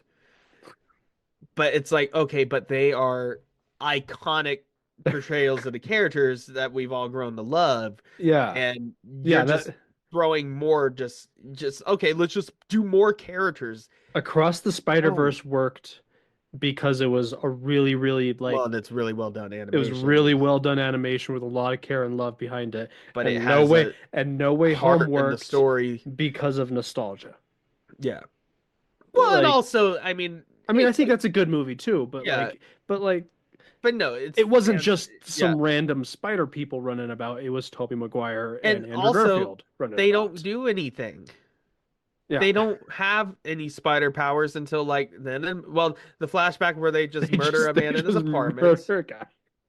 you know, it's like the Avengers teaming up to kill one guy that's like slightly below their level or around their level. Just murdering. Well, yeah, I mean, I guess they did that with Thanos, but you know, that had a little bit more gravitas and importance and meaning to that. Anyways, yeah. Um, Number three, Megalopolis, and I'm actually curious to see what was the actual Megalopolis. Yeah, people tried to make a Roman epic set and imagine modern Mary. Yeah. I vaguely know what it is. I mean, the thing about it looks interesting. I kind of have to watch this just out of pure curiosity. Maybe I'll regret it, but hey, watch It's it on stream because it it has a good cast. And I heard, well, in Adam Driver's line deliveries, I've seen some of that. It's astounding, and that was the take that and just went with it. But I love that. it's But Adam Driver, yeah. Aubrey Plaza, Shia LaBeouf plays a weird character, and Giancarlo Esposito. Um, you know, that's a pretty decent, good cast, and it's an interesting looking, you know, art direction and concept. Um, and but be honest, did anyone even know this movie existed aside from people doing memes like with the reviews? I remember seeing trailers for it before it came out. Um, it's apparently just a really weird movie. Like it's basically like the story of Julius Caesar. Hmm. And it's like super on the nose, like the fucking main character, like Adam Driver's character is like named Caesar or something like that. It's really fucking on the nose. And it's like he wants to build this utopia megalopolis, but then the mayor, or I think it's Giancarlo Esposito's character, doesn't want to do that because, like, I don't know, he's mean or something. I don't know. Yeah. Like apparently it's just I've heard it's just very weird. Like it's I think this uh I think this review sums it up from James Kintrick of Network Film Desk. A great sprawling folly of a film of such simultaneous ambition and foolhardiness that it is hard to separate where one begins and the other ends. Um, Again, I mean, I haven't seen it, but everything I've seen of it and reviews I've heard of it, yeah. Uh, I mean, the visuals I heard are like the best, you know, the actual art direction of it. But on a budget of 120 million, it had an opening weekend of 4. And yeah, the reviews oh sure hell with that. But we're still going down the list. yeah. Number 2, The Crow with Bill Skarsgård, which he's Oh done good yeah. things. You know, he was he was the Pennywise, he was the bad guy in John Wick. He's done other movies. I heard he's really good in Nosferatu as Yeah. Count Orlok. Um, which yeah, that's one I definitely want to get around to. Robert Eggers, I mean, come on, bring back some of his staple cast, you know, bring back Willem Dafoe. Uh, so and he always plays like a fun, weird character, you know, it's always good. Um, I heard he was actually good in Beetlejuice too. Uh, but let's just blast it. But yeah, The Crow, which uh just looked so generic, like didn't have any of the, you know, well, the originality of the original Crow. But there's been Yeah. other Crow movies. But the Yeah. original of Brandon Lee, I mean, and we all know, you know, how he was shot on set with bad blank Hmm. and, you know, the tragedy surrounding that. And you have that, you know, influencing it. But the original Crow, it's been a long time since I've seen it, but it had a really distinct tone and vibe. And, you know, um, Yeah. Yeah. it was cool, right? And then this is just like the Gen Z version of it. And it just I heard, it's actually like not that bad or anything, but it's just so mid, you know. Yeah, I mean, I didn't have any interest in watching it. I'm not like a fan of The Crow. Yeah, I mean, Um, but just because of like the legacy of the original with Brandon Lee, um, and it's just a cash I grab, I was very much hoping that and it didn't. this one Well, it would didn't be pan out for it them, would but pan out, but I'm also like I'm not a fan of the IP exactly. so 22% critically, and then 63% on the audience scores. So you know, people like the regular people, but the critics should. Um, but yeah, it just didn't look interesting. I mean, it just looked like a cheap cash grab, and just yeah, it would take a lot for me to see a new Crow movie in the first place. If they did anything interesting with it other than like, oh, let's just do another Crow because that's an IP. Yeah. I mean, but anyways, number one, and one I've seen bits and pieces of because it went to streaming uh in a flash, honestly, like a month or later after release, maybe sooner than that. Just due to its epic release, Joker Folie à Deux. Um, which is by all accounts from what I've seen some of it, so I can speak on this as well. Uh, it feels more of an anti-movie than, well, if Madam Web's like an anti-film, well, okay, Joker Palladium, what Todd Phillips does, and with Lady Gaga, is Harley, but it's like not Harley Quinn, but she's like a different version of, and Joaquin Phoenix reprising his role as sad, sad man with a mental illness, who wears clown makeup and says he's a Joker sometimes. Um, uh,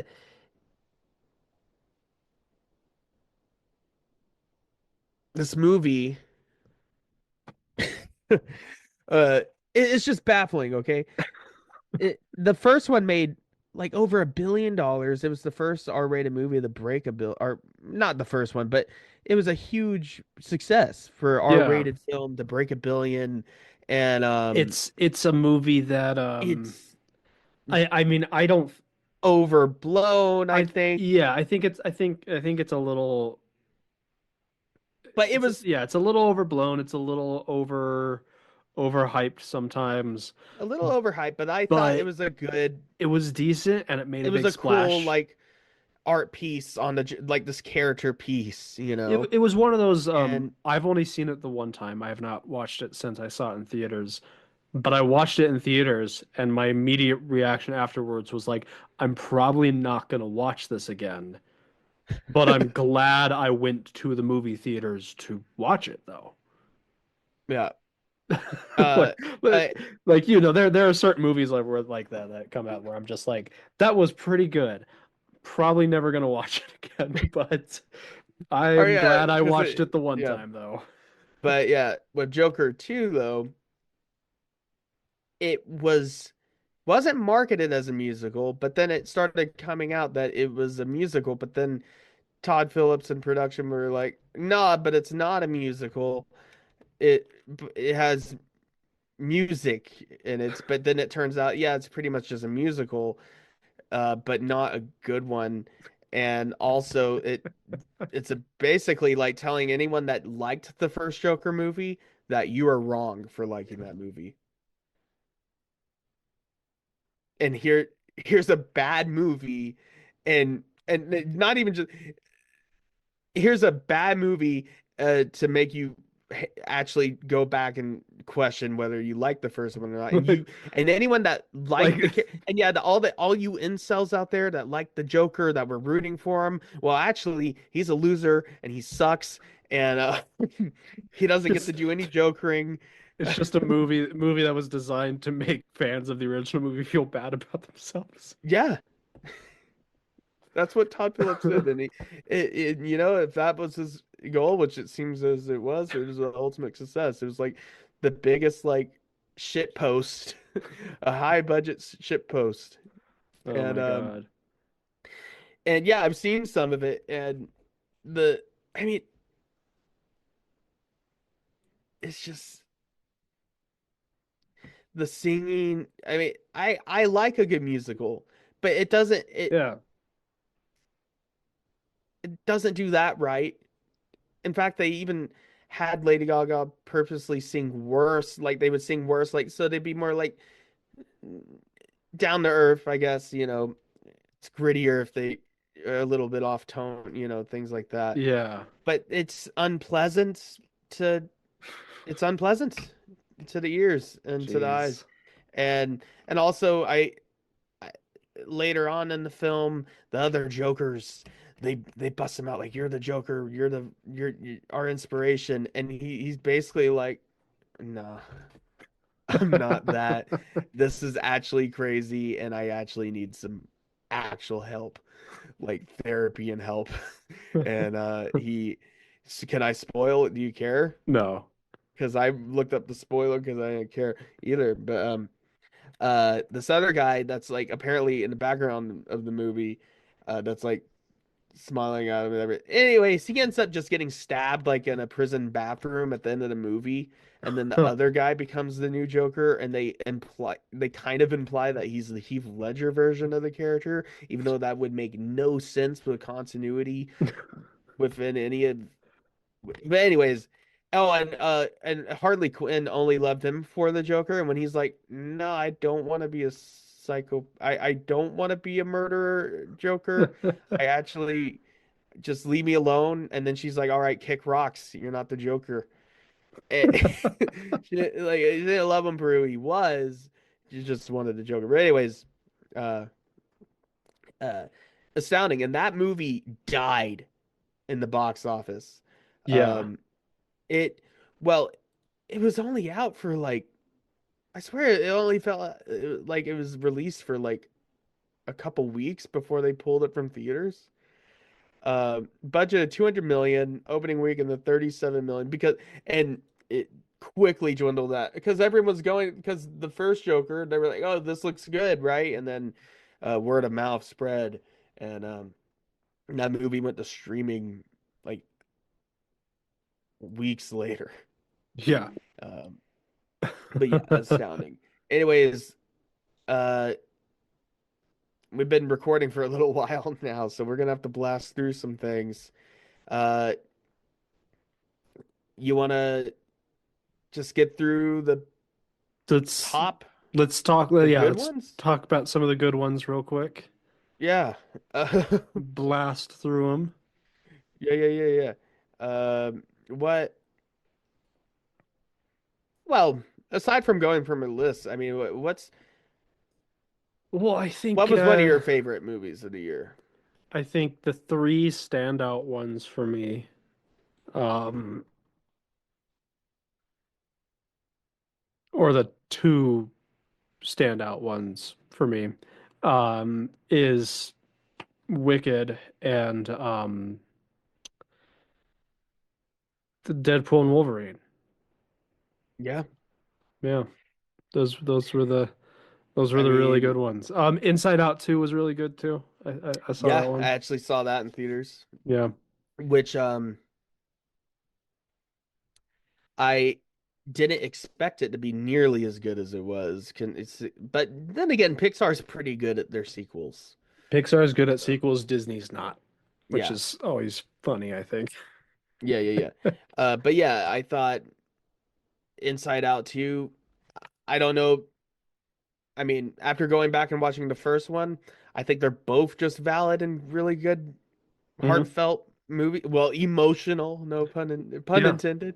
they're both really well done. My partner, I think second, she's like in school, and as part of her job, she knows a lot about like psychology and stuff like that. And she's told me about how they're really excellent depictions of like emotions and anxiety anxiety was a and big one that hit me. yeah. Like, And they're Yeah. apparently just very, very, very well done, like depictions of those sort of things, and they do a good job with Well, that. and yeah, you know, life changes. She's going through puberty, going into high school, and this is, I think it did a really good job of that, Hmm. portraying that, and but it was also fun. I mean, had some good jokes in there, and but yeah, I thought Inside Out 2 was great. Wicked was a lot of fun, Hmm. and yeah, I've never seen the Broadway musical. I've always known about it, and obviously Wizard of Oz and all that, but I Yeah, had a lot of fun with it. And good. Yeah, I went in expecting, I was like, all right, this is a musical. This yeah, is gonna be what it is. And the movie just kept going and going and going for almost 3 hours. And I was like, but I'm just gonna sit here and enjoy it for what it is. And yeah. I had a fun time. It's a It had good long. production. It's. Uh, Well, I think I talked about it maybe on Morning Oddities. I don't know where I talked about it, somewhere on the podcast. yeah. But I think it was a little dishonest marketing of them to not mention in the marketing Oh at all yeah. that it's a two-part movie. Part one. But I do think it worked out well because I don't know. I think it ends on a good note. It kind of feels like it doesn't feel like it's one movie that's split up into two. It feels like it's one movie and then a sequel is what they're making. That's what the way they paced it and Hmm. everything is good. But of course, oh, and I completely forgot about Godzilla. Oh We've had, yeah, two yeah, Godzilla X Kong, the new Empire. That movie was batshit insane, just but bonkers. Yeah, bonker. I um, love it though. um, Absolutely adore it. It's basically just the modern version, MonsterVerse version of like the goofy, crazy Showa era Godzilla in the 60s and 70s. It's yeah, that with high budget and resolution. yeah. And but they go all out. I think maybe they should maybe pull things back. The MonsterVerse show Hmm. um with Kurt Russell, um that's like a grounded look at all this nonsense, like a more serious look at all of it. Yeah, Um but and then also obviously Godzilla minus one, which was that movie my was movie of the year last year. fantastic. Yeah, Um so good. but yeah, I Godzilla is one of those IPs where you can go completely different directions in tone and presentation, and it's still valid and it still feels true to Godzilla and to big monsters.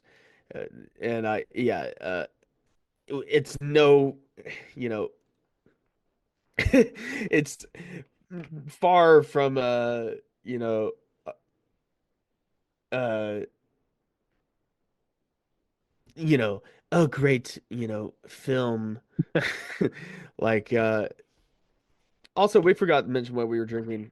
I'm drinking Right. powered Powerade sport drinks after last night's libations.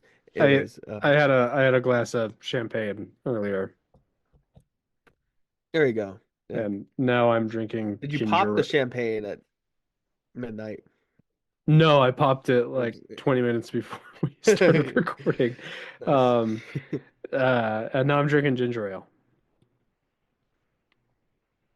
Nice. So real exciting. Yeah. No, yeah. I had my uncle got me this cool UKEG growler, Mm, beer growler. nice. And Yeah. I loaded up with Kilt Lifter. You got the CO2 cartridge and everything, so Oh, comes out sick. nice, preserves it, and you adjust the pressure for different types of beers. You have different PSI that you need, and all that. Um, Nice. but I have a keg of Kilt Lifter, and I was so close actually. I was like, okay, I just gonna have one, but I couldn't even stomach it just thinking about it. Um, but no, I'm enjoying that. And then I have to do, there's a whole cleaning process I have to do with the alkaline tablets and everything. But I'm gonna go to a tap house, fill that thing up next time. Nice. Hell But yeah. yeah, it's anyways, back to the let's just blast through these top 10 highest grossing movies and we can talk Yeah, about it a little bit, okay? 10 Beetlejuice. didn't see it. Beetlejuice. Um, I haven't seen it either. Even I heard it though was good. I know people that see it, enjoyed it, and liked it, and it was fun. It's not like, you know, the perfect sequel or anything, but it's a fun, spooky movie. Yeah, Um, good, yeah, Willem Dafoe, Jenna Ortega, Danny DeVito. I didn't know. Um, and of course Michael Keaton, Winona Ryder, and Catherine O'Hara all reprising their roles. yeah. Um, but yeah, I mean, it looked fun. I mean, No, Beetlejuice wasn't no something Alec Baldwin. I wasn't like super into. No Alec Baldwin in No, there. Alec Baldwin. Maybe because he Hmm. murdered someone accidentally. I mean, manslaughter. Yeah, on the set of Rust. I think we've Yeah, talked about it here. Um, yeah, but the actual gunsmith was charged guilty, and Alec yeah. Baldwin He was acquitted for it. acquitted. Yeah. Well, Um, probably rightfully so, because it really wasn't his fault. But well, that was because a you don't whole expect. that was a But whole yeah, mess for him. that was a mess, and yeah, the camera woman actually died. Yeah, Uh, thanks for that, Colton. you're welcome. Uh, uh, That's what I'm here for. yep. Number nine, we had Venom: The Last Dance. I forgot to mention because this one Yeah, wasn't a flop by any means. It actually did pretty well. Not critically, but I heard it's I've heard it about was as good as the okay. other ones. Yeah, Yeah, I mean, I, the Venom movies are fun. I mean, at least it's a fun, cool. Venom's a cool, fun character. I like Tom Hardy's performances that he brought, the back and forth with him and Venom and everything. I think that's fun. Uh, yeah, and, in this one they introduce Null, which is a huge that's a huge Thanos level multiversal yeah. character. Null the when he's a recent character. He was in the introduced in the I think Secret Wars is when they.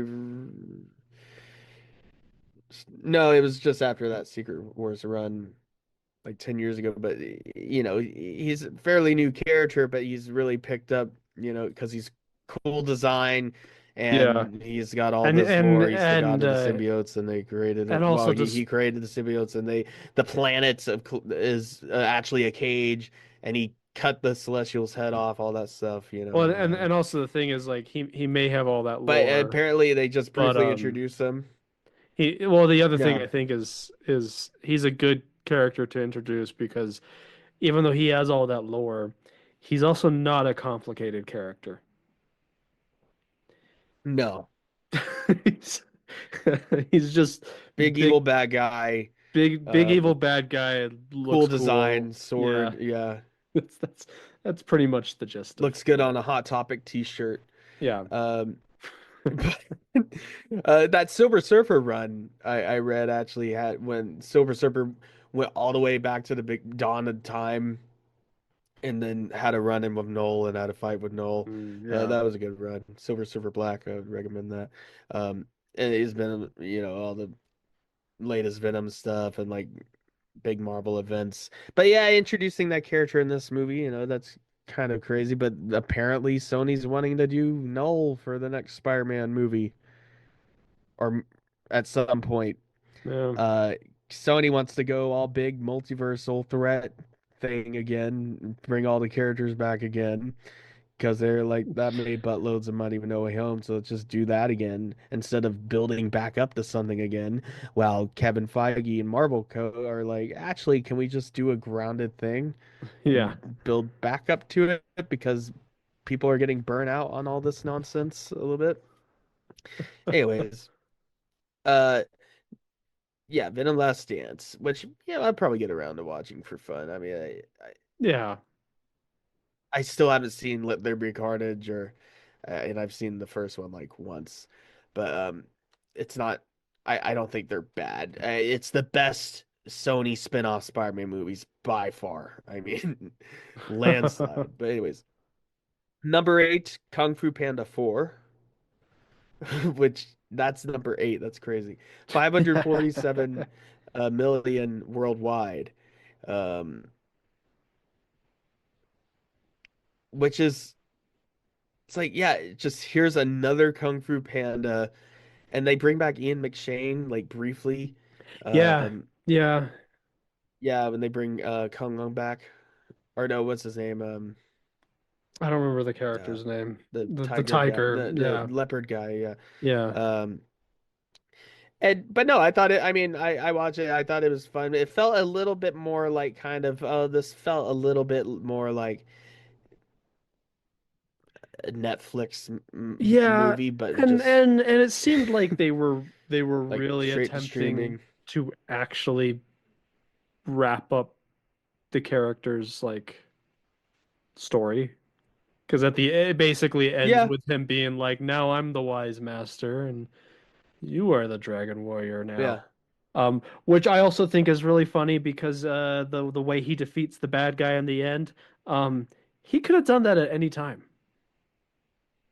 Oh, with the skadoosh or what? Or what? Well, he has Or like no, he did the. some special like move that he does, Oh and yeah, he the new special moves. yeah, Yeah, and and they im- Aquafina. they imply that he Yeah, literally could have done that at any moment, and he didn't because he was teaching her a lesson, yep.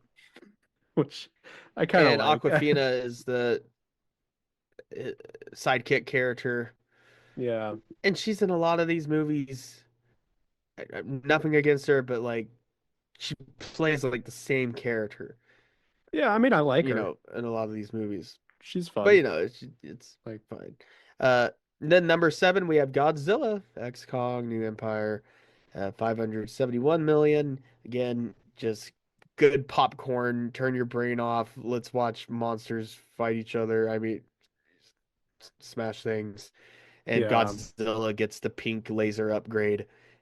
Uh, and there's basically further no explanation than that. No rhyme or Um, reason behind it. It's just, well, he killed the other kaiju and got his powers and then upgraded, and then that it's it's just awesome. I love it it. just Anyways, it works and on video and game logic. Yeah. Kong gets like, yeah, it's the video game logic. Uh, Literally, yeah, get the thing and upgrade and level up. And Kong gets like mugged at one point and uses the monkey as a weapon. And Kong has a lot of good. It's definitely a Kong movie first, and Godzilla's just like the cool, like, oh, you just point like people, drooling and pointing. Yeah. um, uh, number 6, Wicked. Mhm. 634 million worldwide. Of course, it's um still in theater. Yeah, it's still in theaters. Yeah, I yeah, I mean, think but so. that's well, this article, this from Forbes came, yeah, 2 days ago, December 30th. So it's the most recent report. But yeah, again, like I said, went in knowing full well what I was getting into, and not wanting to have a fun time, but I was just like, okay, here we go. But I had a fun time with it, and I think it's the best Wizard of Oz thing Yeah, since Wizard of Oz. Since Wizard of Oz. since That's Wizard. what I'm Yeah. prefacing it. Since the original. Um, I mean, obviously, not credit to the actual Broadway musical and everything. Yeah, But yeah, I think Ariana Grande does a good job. Cynthia yeah. Erivo. Uh, it has, and yeah, and it's fun, and it's it's kind of no nonsense. It's like it doesn't hold. It's like this is a musical, and it somehow ends up being that long, but you don't hate it for being that long. And like you said, with the false marketing, Yeah, uh, and then and yeah, also I find Broadway musicals that are adapted into movies often have weird pacing because they have hmm there's usually an intermission which you don't have in a movie.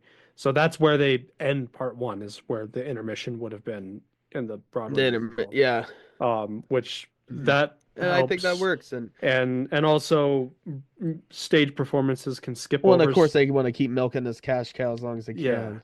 Well, and also stage performances can skip over stuff that a film can't, because films do more of this Mhm. show don't tell, and stage performances are a little bit more tell don't show because they are limited. Yeah. So Yeah. films have to take longer with certain things, and it just worked. I thought it was good. No, I thought it was a fun time. Ow. And yeah. Uh, number 5, we have Dune Part 2, Oh yeah, I saw that. which I still haven't seen. You've seen it? Yeah, I saw that in theaters. It was good. Elaborate? The No, I special mean, the Timothée special effects Chalamet, are fantastic in it. Timothée Chalamet is really really good. he's the Um, Sandworm Messiah, right? yeah. Um, it I wasn't familiar with the Dune universe really before um The watching Duneverse. the Duneverse. Yeah, I wasn't really familiar before watching those movies, so I got to have that journey that all these other people who don't know about Dune had, of thinking that Paul Atreides is super cool and then realizing he kind of sucks, No, because yeah, Paul, yeah, that's kind of the point. yeah. Is like Dune is it's Dune is like Warhammer in the sense where it's like it's one of those universe, and Warhammer pulls a lot from Dune. But Oh it's yeah. one of those sci-fi universes where everything sucks and everyone Yeah, it's sucks. grim. Um, Yeah, so yeah. yeah, so I got to have that fun journey of discovering, of being lulled into a false sense of security by Timothée Chalamet's handsome, beautiful face, and then learning that he sucks. Yeah. But it was a good movie. It was Yeah, very he's good. actually a bad. And But yeah, I do want to see it. Yeah. now that it's on Uh, streaming, I actually want to watch part one and two back to back. send it. Would be cool. Yeah. Does Josh Brolin get some good play in it? Yeah, he does. Yeah. Oh, Javier Bardem's in it. Hmm. Oh, Austin But yeah, Yeah. Austin Butler's one of the weird pale. Um, Yeah. I forget their name. Yeah. And One of the there's weird a bald white guys. he's The the Sledge. And yeah, who I don't remember and their Alec, house the one of the house's name. Skarsgårds is the yeah. Yeah. No, it's good. It's good action scenes, good special effects, good acting. Next we have yeah, I gotta check it out. I mean, you gotta set aside like 3 hours for that, but Yeah. yeah. And well, But I enjoyed the first one. and you The should first one was hurt probably, because it went straight to streaming during COVID. yeah. But the second, people come, they're like, Well, okay, we and really liked it and that may have worked in its favor, and you now know. and now they're doing a Dune series on HBO, which Hmm. takes place like Yeah. 10,000 years before the books. Oh yeah, and the timeline scale of Dune that was like 50,000 years in the future or something like Oh that. yeah, Something yeah. crazy. It's Yeah. again, to compare it to But it's all Warhammer, it's the similar part is that like mhm. technology has not advanced, and human civilization has not advanced in like 10,000 years, which is, Yeah. from what I understand, I saw someone, I'm just repeating what I read online like recently. Um, Part of the idea in the books is supposed to be that this stagnation is one of the reasons why the whole like holy war thing that happens in the books breaks out, because there's so much like tension because of this stagnation. Right. People just get restless Yeah, and let's just start some holy wars on each other. pretty As much. has Yeah. happened in history and yeah. Number 4, Moana 2, 882 million worldwide. Hmm. So yeah, it did well. Disney, they needed that, well, Oh maybe they yeah, they didn't need needed it, but that. they wanted it. Number 3, Despicable Me 4. Oh, I forgot about that. 969 million, almost a billion. Oh my God. Despicable Me. People love those minions. Really? All those That's Facebook moms. yeah. And I actually, I mean, I have a soft spot for the first Despicable Me, and Yeah, I yeah, think that's a good the movie. Minions is annoying as I know, and I like Steve Carell Yeah, with his as Albuquerque Gru, and accent that he does. yeah, yeah, Isn't that what he said the accent is? something like that. He was Yeah, he was on some talk show dressed as Gru when that movie was like new, and they asked him about the yeah. accent, and he was just like, "I'm from Albuquerque." That's pretty good. Um, but yeah, Despicable Me, which yeah, people tend to like it. I mean, yeah, I mean, I'm sure. Well, yeah, kids, you freak out over the Minions. 87% on the audience reviews, 56. Yeah, yeah, I mean, I'm sure it's good. Well, I'm sure it's a fun, you know, kids movie, Yeah. but yeah, the Despicable Me 4 almost $1 billion, which is they're, they're gonna just keep trending those out. Next, we have, and of course, Deadpool and Wolverine, Hmm. which um, it is the highest grossing R-rated film at this point now. Right. Beat out Yeah. Joker, thankfully. Um, Barely, man. 1.3, yeah, barely, but 1.3 billion. And of course, everyone knew it was gonna do good, but it exceeded that expectation. But yeah, I mean, bringing Hugh Jackman back as Wolverine again, he's doing this till he's 90, all those jokes. And yeah, it is a lot of cameo porn, let's throwing in Channing Tatum, Wesley Snipes, Blade, all Hmm. that.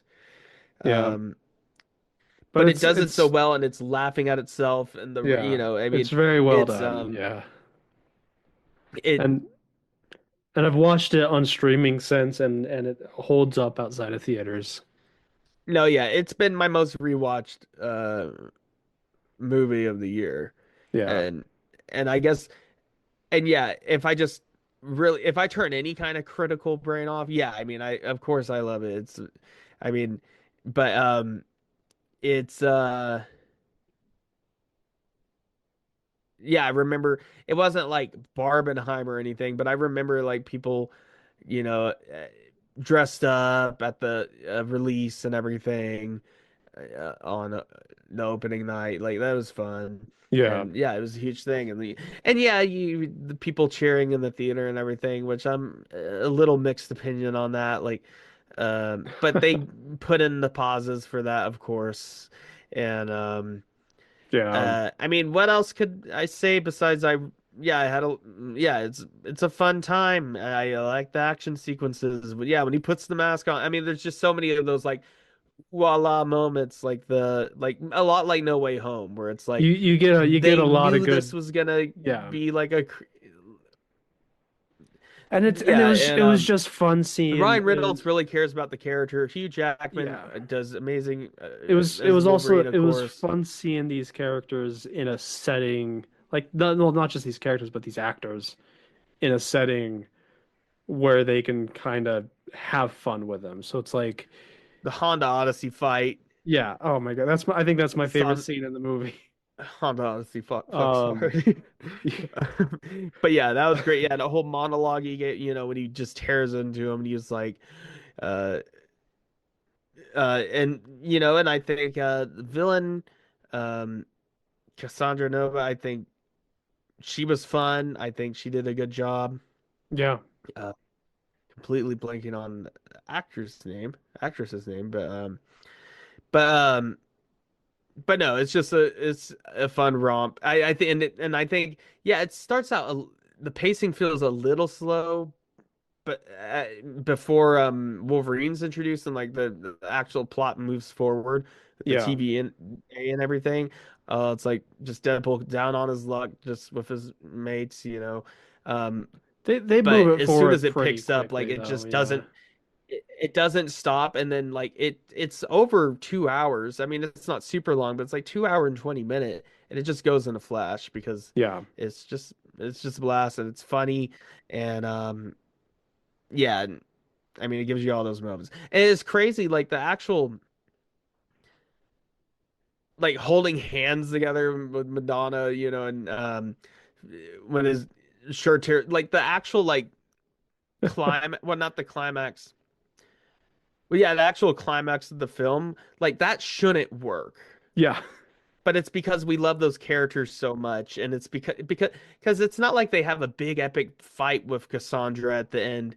No, And they yeah, hold hands listening to Madonna and then while his Hugh's shirt shirt rips gets off. ripped off, and I love that the throughout oh, the and the whole fight with movie. all the Deadpools, you know. I love that throughout the whole movie, like Deadpool like subtly kind of jabs at Hugh Jackman, going like, Yeah, you're not shirtless because you didn't work out as much for this movie. And then but then the when his sleeves get shirt ripped does, off, and then you but get when yeah, the yeah. shirt actually does come off, he's like, oh my God. Of course, yeah. Well, and then also, yeah, all the, I mean, yeah, the Wolverine cameo, multiverse cameos were fun, the cavalry and then everything. Like, I did not see that coming, and the little snippet of the Hulk versus Wolverine fight, like, just a lot of Hmm. fun things in there. And but anyways, we could go on. Yeah, it was a lot of fun. Of course, Deadpool and Wolverine. But the number one highest grossing movie, and we talked about earlier, was actually Inside Out 2. Mm. It broke, um, yeah, well over a billion. Wow. 659, I mean 652 million domestically and 1 point just over a billion internationally. Wow. Um, Damn. yeah.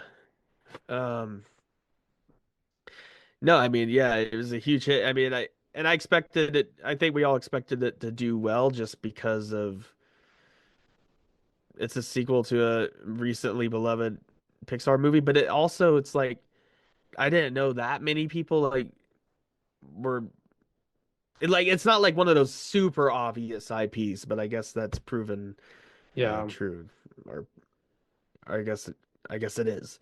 But yeah, enjoyed Inside Out too. Um, anyways, that's the wrap up on the films. That took a while. Uh, Yeah. um, Um, I want to bring up real quick because I think we gotta wrap it up is pretty this soon here. This a is very, two-parter? yeah, this is a long one. Um, Yeah. 2025 now, January 1st, it is Public Domain Day. So there's a few things that have entered the public domain this year, which I want to Oh, okay. bring up. What do we have there? Yeah, so the big one that a lot of people are talking about is Popeye is now public domain. The Oh, character. really? Um, yeah, he first came out in, let's see, 1924 or 1930. Wait, hold on. I'm trying to. What am It I? is 1929, 1929. So works from 1929 and onwards, and sound recordings from 1924 and before. Yeah, because Uh, 75 years. yeah. So Or no, math. yeah. So yeah, notable ones is Popeye, Tintin. 95 years. 95 years. Yeah. Yeah. Um, Rhapsody in Blue, the original recording, is in the public domain now. George Gershwin. That's a that's one I think is pretty cool. But I always just like to bring that up. I do that Oh, that's yeah. every year, public domain day. Look it up, see what's because I think public domain is really important. Yeah. And yeah, Pop now we're gonna get a Popeye horror movie. Of course. Yeah. Remember when yeah, Steamboat Willie entered public domain last year. Yeah. We got all that briefly had like a you know Yeah. Farewell to Arms, Ernest to- Hemingway is public domain this year. Um, The Coconuts, the first Marx Brother film, is public domain. The oh Skeleton wow. Dance, Disney, that's public domain Oh, now. that's awesome. Yep. Um, Love it. yeah. Tiptoe Through the Tulips.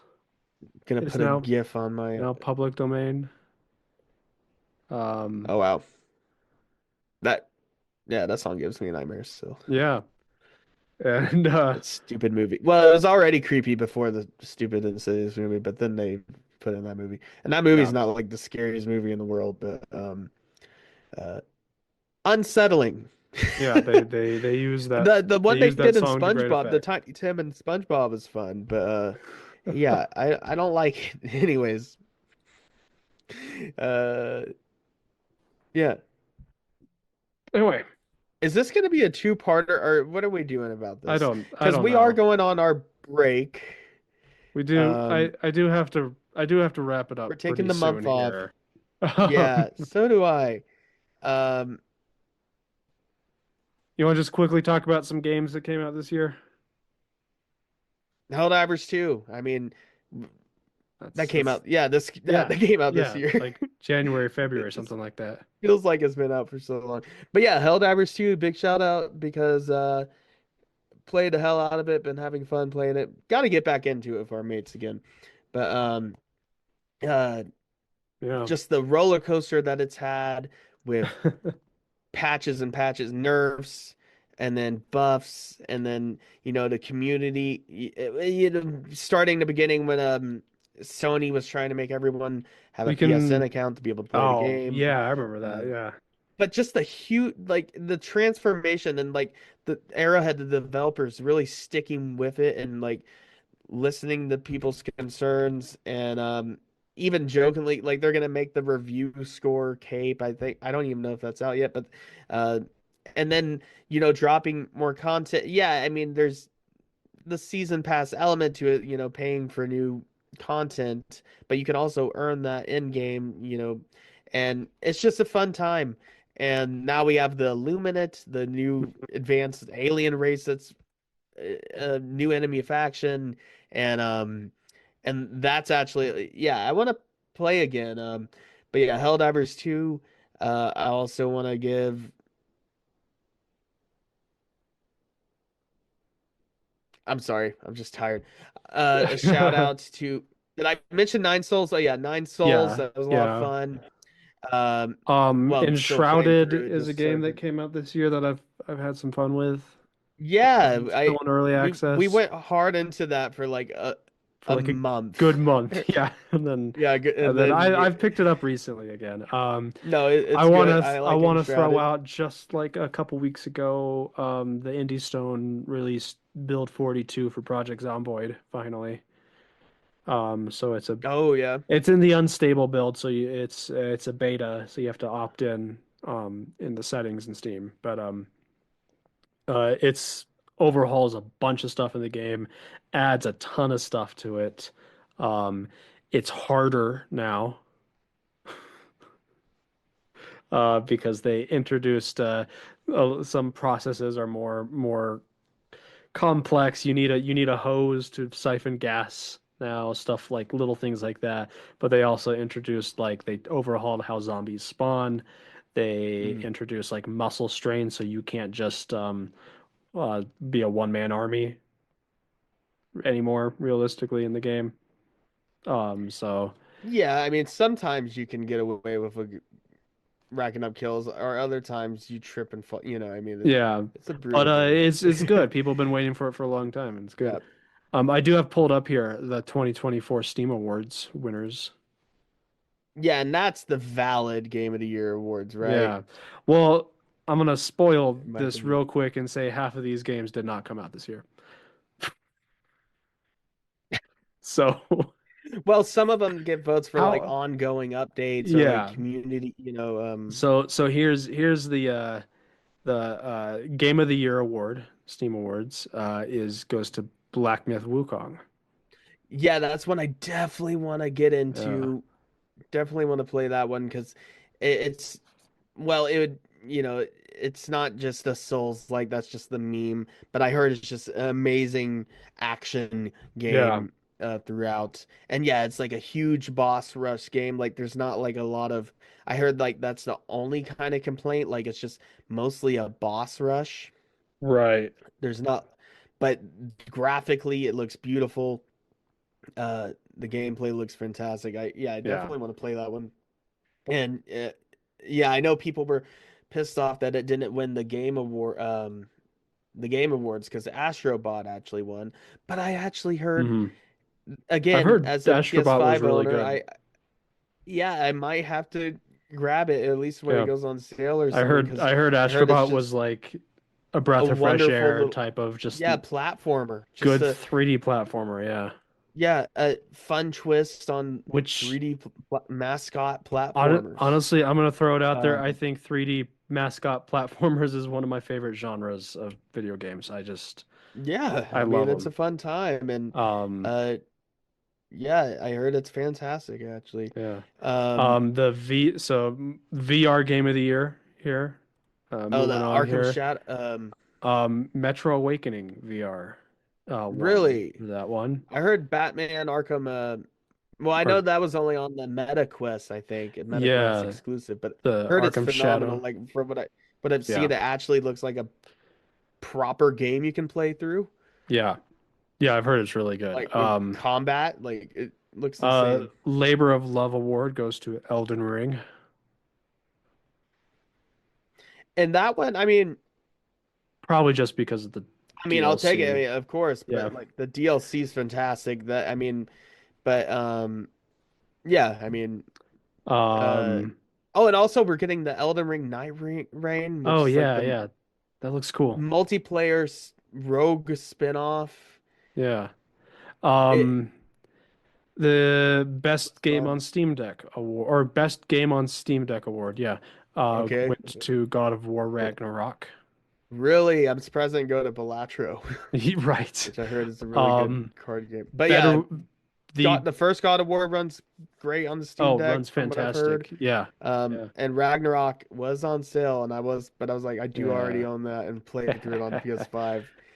The But Better with Friends award goes to, can you get Helldivers 2, Helldivers 2? Yeah. of course. Um, Another multiplayer one a recent release, Marvel Rivals. Been having a yeah, ton of fun with that's been that. really good. Um, Yeah. yeah. I'm liking Uh, it. am I sometimes kind of a toxic Hawkeye main? Maybe, but I I've also play been around Mantis. I've been playing around with other characters. I'm still trying to. I'm just having fun with it, not getting yeah. like too serious about who's your main, like all that. Like just have fun I've in the been game. seeing Um, on Reddit all of the typical yeah, online team shooter toxic stuff you see, and it's really funny. It's either people because you can't win when it comes to toxic stuff, hmm toxic players. Either people are getting upset because everyone's playing uh, duelists, yep, or people are getting really angry at the support people, the support players because they think they're not doing a good enough job at supporting. the heals and support. Yeah, yeah, Yeah. yep. Um, anyway, outstanding visual style award went to Silent Hill 2, the remake. Oh yeah, that game is so demanding on your Yeah. graphics card and on your Oh, I bet. CPU, but it's phenomenal, and it's another one that I have and I played for a little while, but yeah, I got to get back into that. But yeah, Yeah. it does a great job, amazing job with atmosphere and with the visuals. It's great. Most innovative gameplay award goes to Liar's Bar. I'm really not familiar with that game. Liars. Um, Anyways, I'm uh, I don't know that I was game. like Liar's Dice. Okay, that's Yeah. cool. Um, Like you said at the I'm gonna rush through these. Best game you suck at award goes to Black Myth Wukong. Oh yeah, Best absolutely. soundtrack award went Uh, to Red Dead Redemption. Um, Outstanding story rich game award went to Black Myth Wukong. And sit back and relax award went to Farming Simulator 25. nice. Well, yeah, And I just want to the throw it out here 2025 release. for the game of the year, the finalists.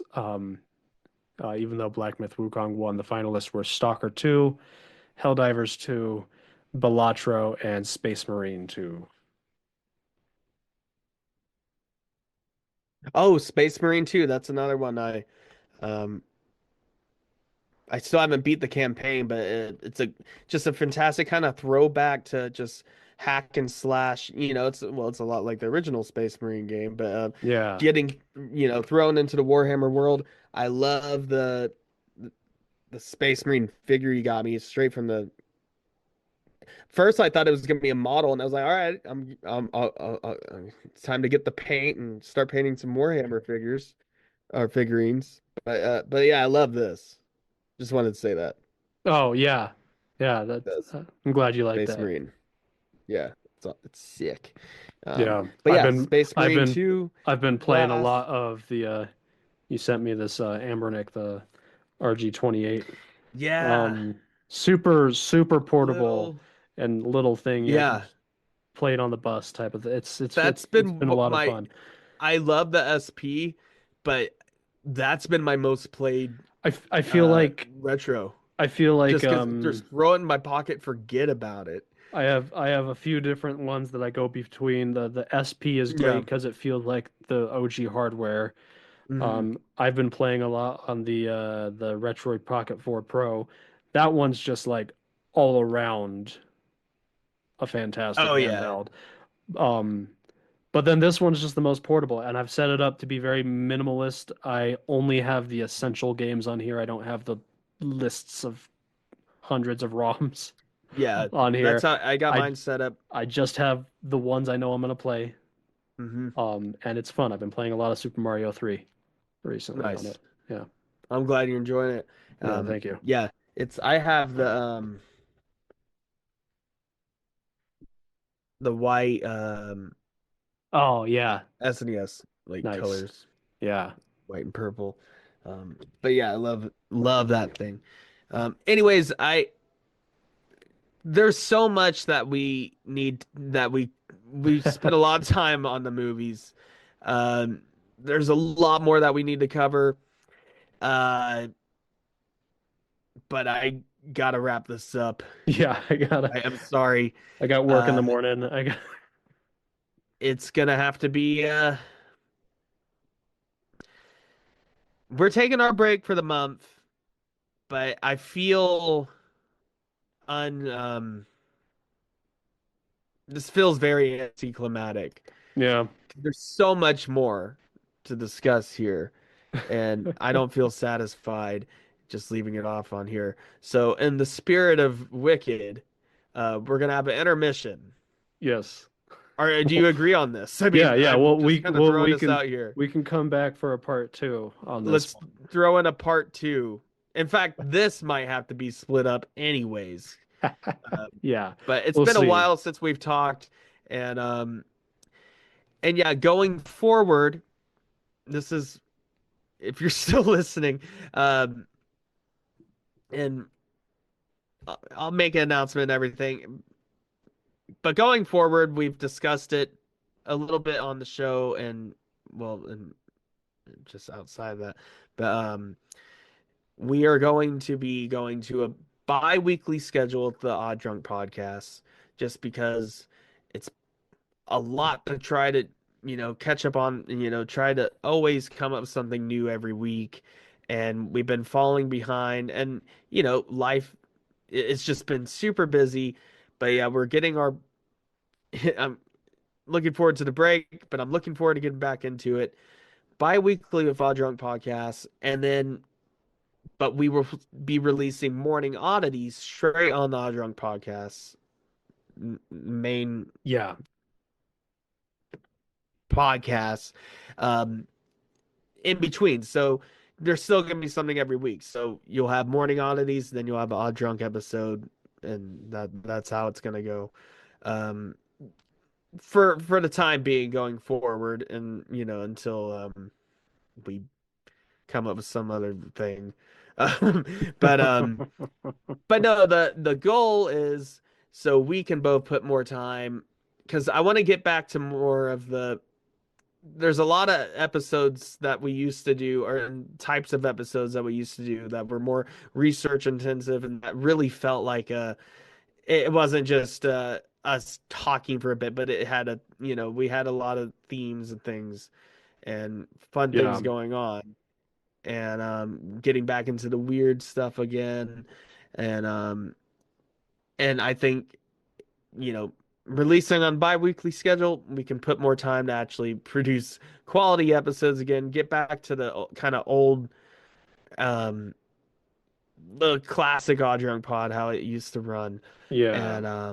And also just for our own sanity and mental health, and not saying I don't like it, but just trying to fit so many things in when you're already so busy with life and work, and anyways, It can be yeah, a lot I think sometimes, but it's fun. it can be a and lot We'll sometimes. keep at it the best we Um, can. yeah, we have fun with it, and I'm just pulling this up here. I almost didn't realize that we are almost quite nearly at 200 episodes.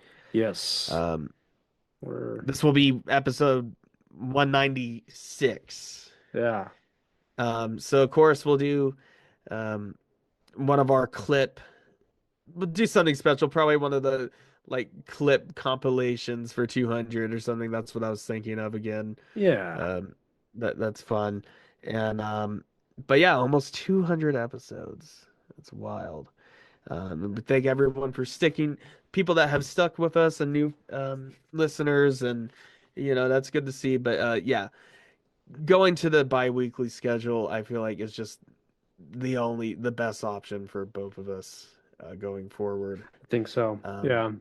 And yeah, but yeah, we'll have morning oddities as releasing as well. So there'll there's still be gonna be stuff something coming every out. week. Yeah. There'll still be something every week. But that show, Morning Oddities, is much easier, and it doesn't require us to drink, or imply the idea that we have to drink. Just have some coffee or whatever. And Sometimes I'd rather have coffee. yeah, exactly. And but anyways, I am tired.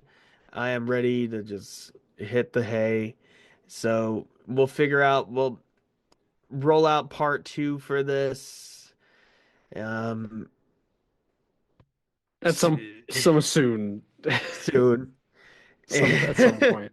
Not gonna let's not promise. Let's not promise a day.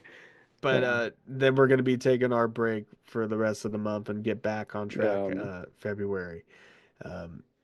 But it's unsatisfying because there's still more to talk about. Maybe it's just on Morning Oddities we'll talk about it. We'll figure out how we're gonna do. But to be continued. Anyways,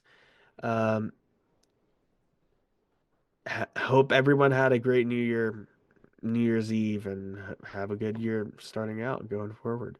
Yes. This is not a test. I repeat, this is not a test. The Odd Drunk Podcast recommends you follow their Instagram and join their Facebook group for more fun content. To visit all of our current streaming and social media platforms, visit the link tree in the description. If you enjoy the show, we would be appreciated it if you would leave a review on Apple Podcasts. The Odd Drunk Podcast would like to remind you to drink responsibly and not to drink and drive.